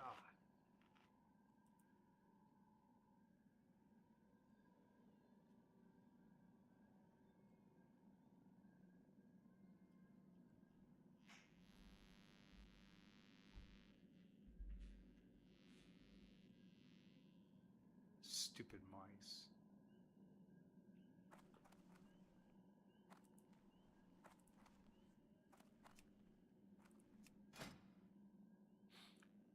See, these are the shoulders I was talking about. I want these as well because the +2 agility, +10 intellect, which is really helpful spell power wise. See the robes of Aurigal, I would take that too. +9 intel, +10 spirit, +5 stamina, and +3 agility. I would take that in a heartbeat too.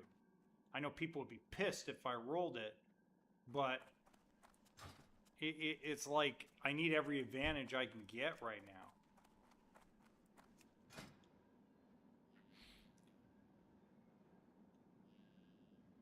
I don't think anybody's going to be mad at me for rolling need on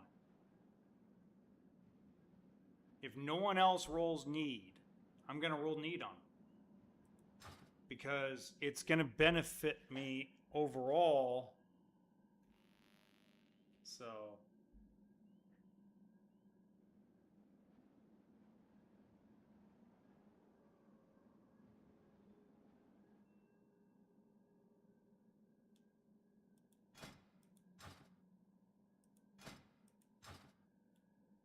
After Shadowfang Keep, though, I'm going to go finish packing my stuff.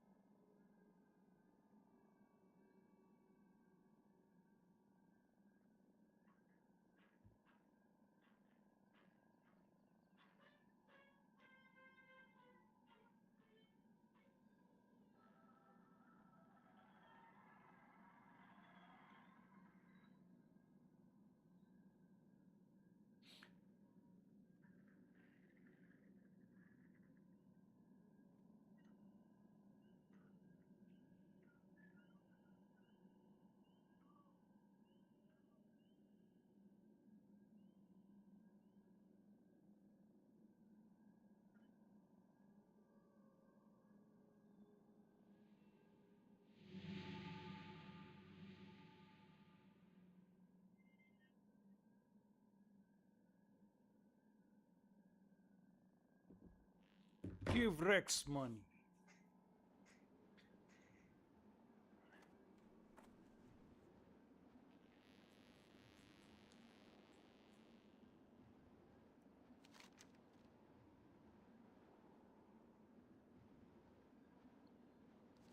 Give Rex money.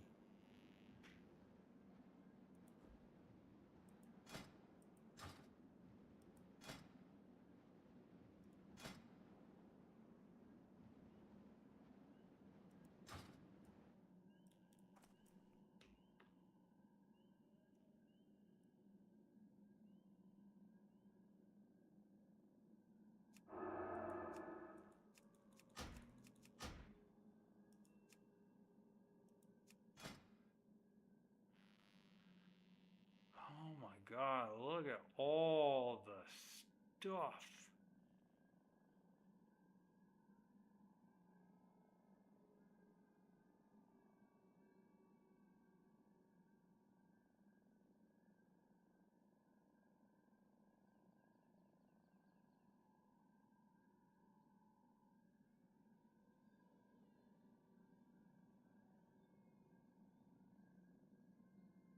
Wow, wow.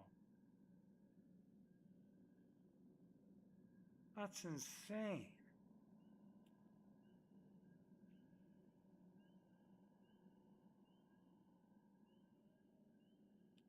Look how insane this stuff is.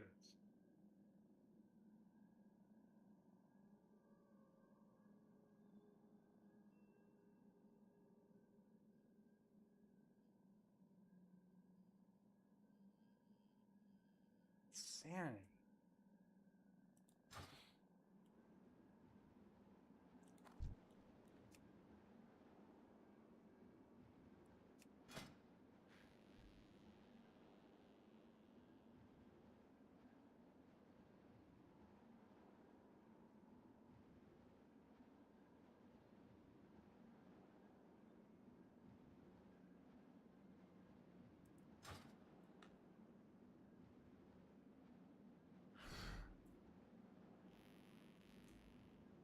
Hi-ho, hi-ho. Second verse, same as the first. You know those ancient protectors in Darnassus? They're not that old. Ah, winter. Yes, winter. Is that thing sharp? Could that thing cut me? I'm not immortal now, you know. Oh, I'm having a wardrobe malfunction. Oh, there's me hammer. Man, I was halfway through the Emerald Dream when I had to pee. I like my beer like I like my women. Stout and bitter. No. I don't have a drinking problem. I drink, I get drunk, I fall down. No problem. Naturally. Oh, I'm just a social drinker. Every time someone says I'll have a drink, I say, so shall I. I don't know about you, but I can't understand a thing those wisps say. I usually just nod. Hi-ho, hi-ho. Second verse, same as the first.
Okie dokie, chatter chokies. Last thing of the night.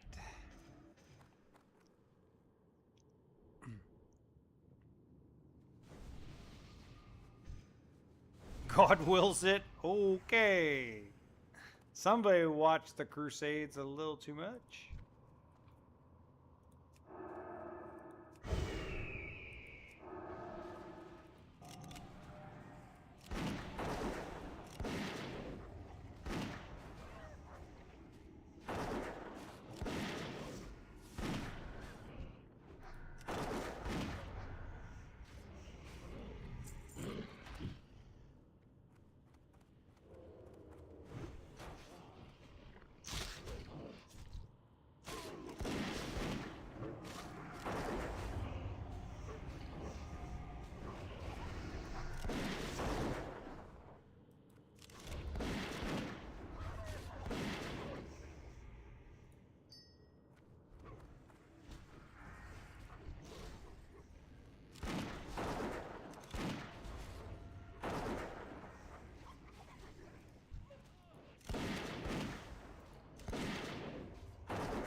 I don't have a time.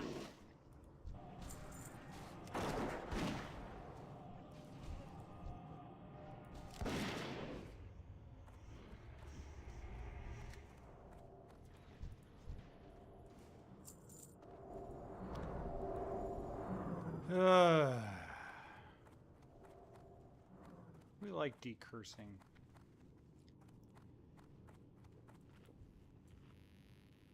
I don't drink anymore. Of course, I don't drink any less either. I don't think so. You look pretty. I like your hair. Here's a drink. Are you ready now? A Who wants duck to live walked forever? into an apothecary and he said, "Give me some chapstick and put it on the bill."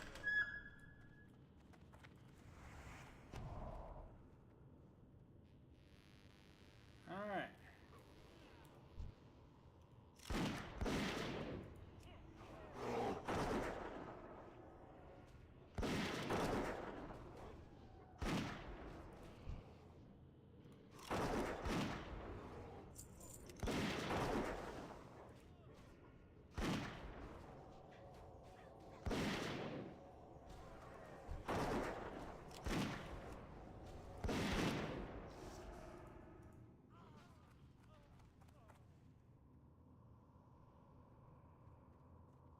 Huh.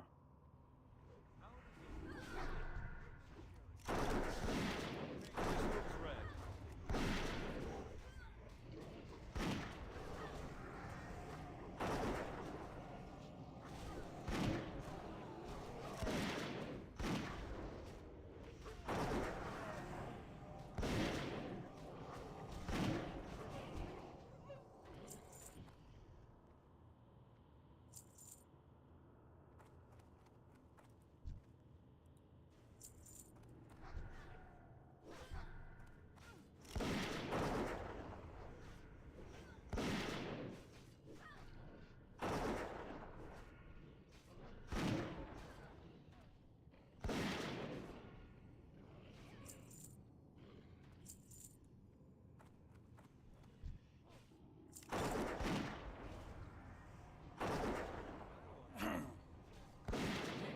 I'm a wigwam. I'm a teepee. I'm a wigwam. I said, relax, man. You're too tense.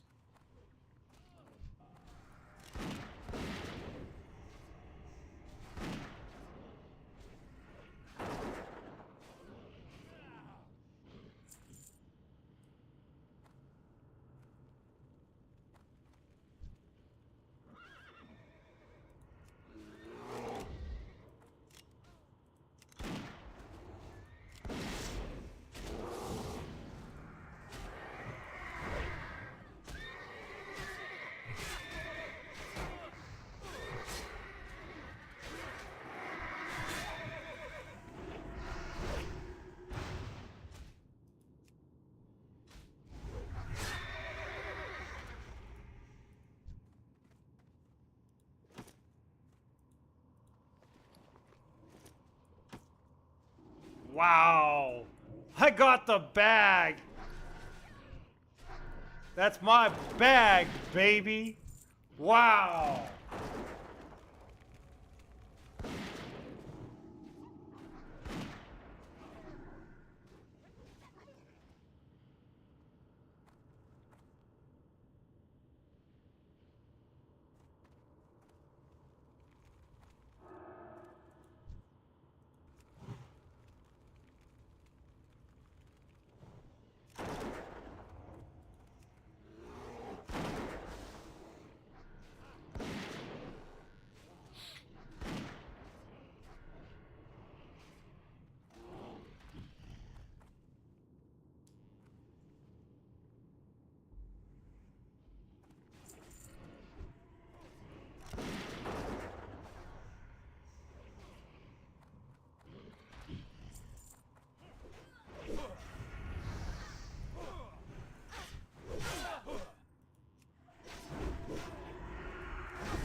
Okay. We're moving pretty good. Ah, yes. Yes, yes. You do need to send us that. That's right.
Screw that scepter thing. I hate that thing.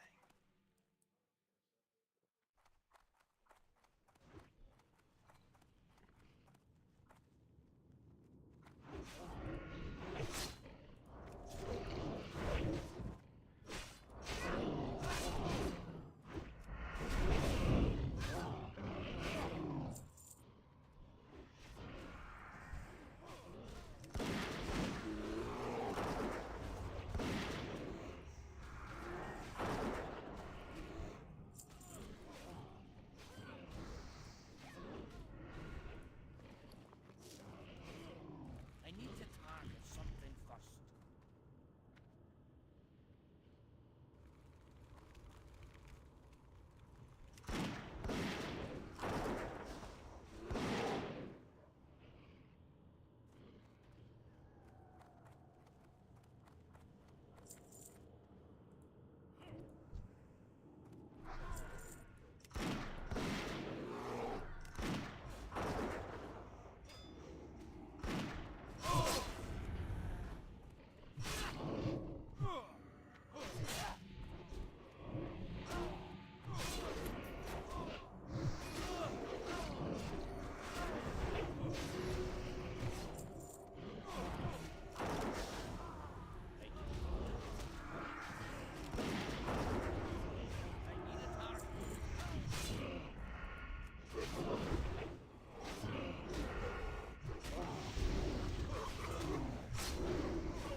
Whoa!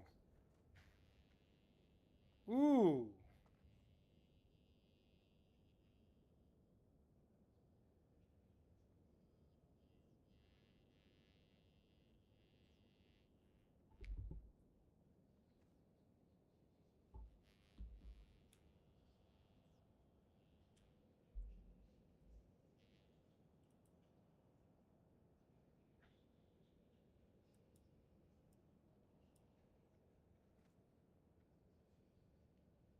Nice. Almost.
Hmm.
interfere with the sons of Aragal.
All right.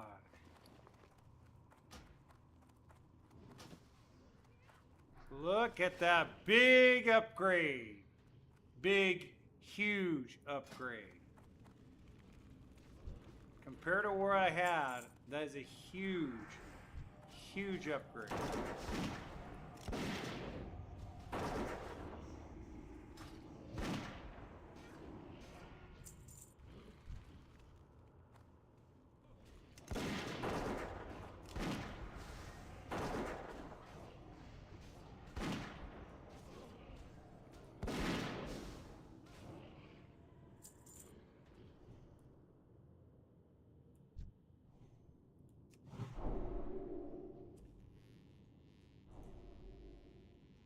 You too shall serve.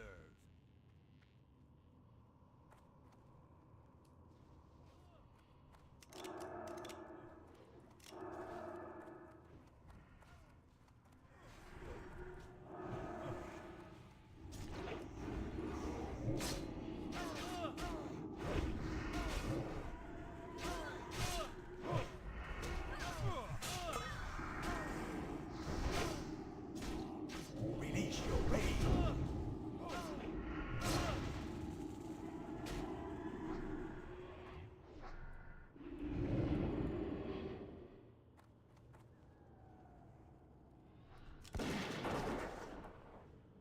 Yay! We survived!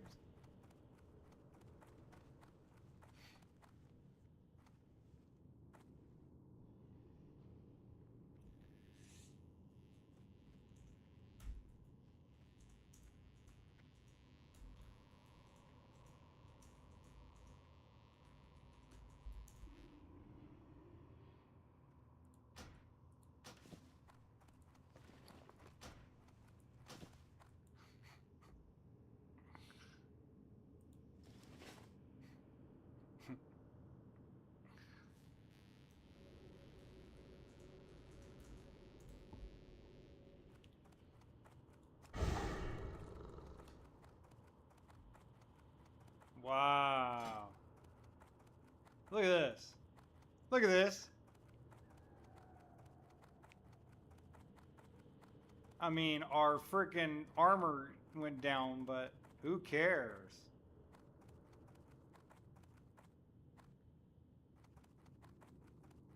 All right. I mean, we look like a weird hunter now because we've got cloth blues. To me, who really cares?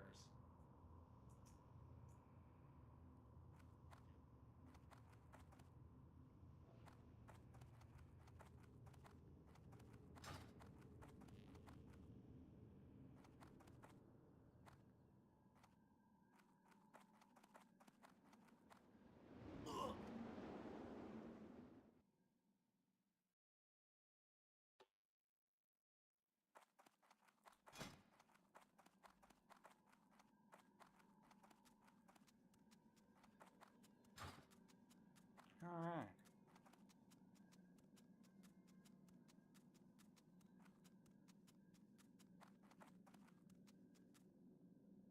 Let's take a look real quick before we log out. I mean, we look weird. So I got +2 agility. So I only lost 1 agility. No, I didn't lose any agility.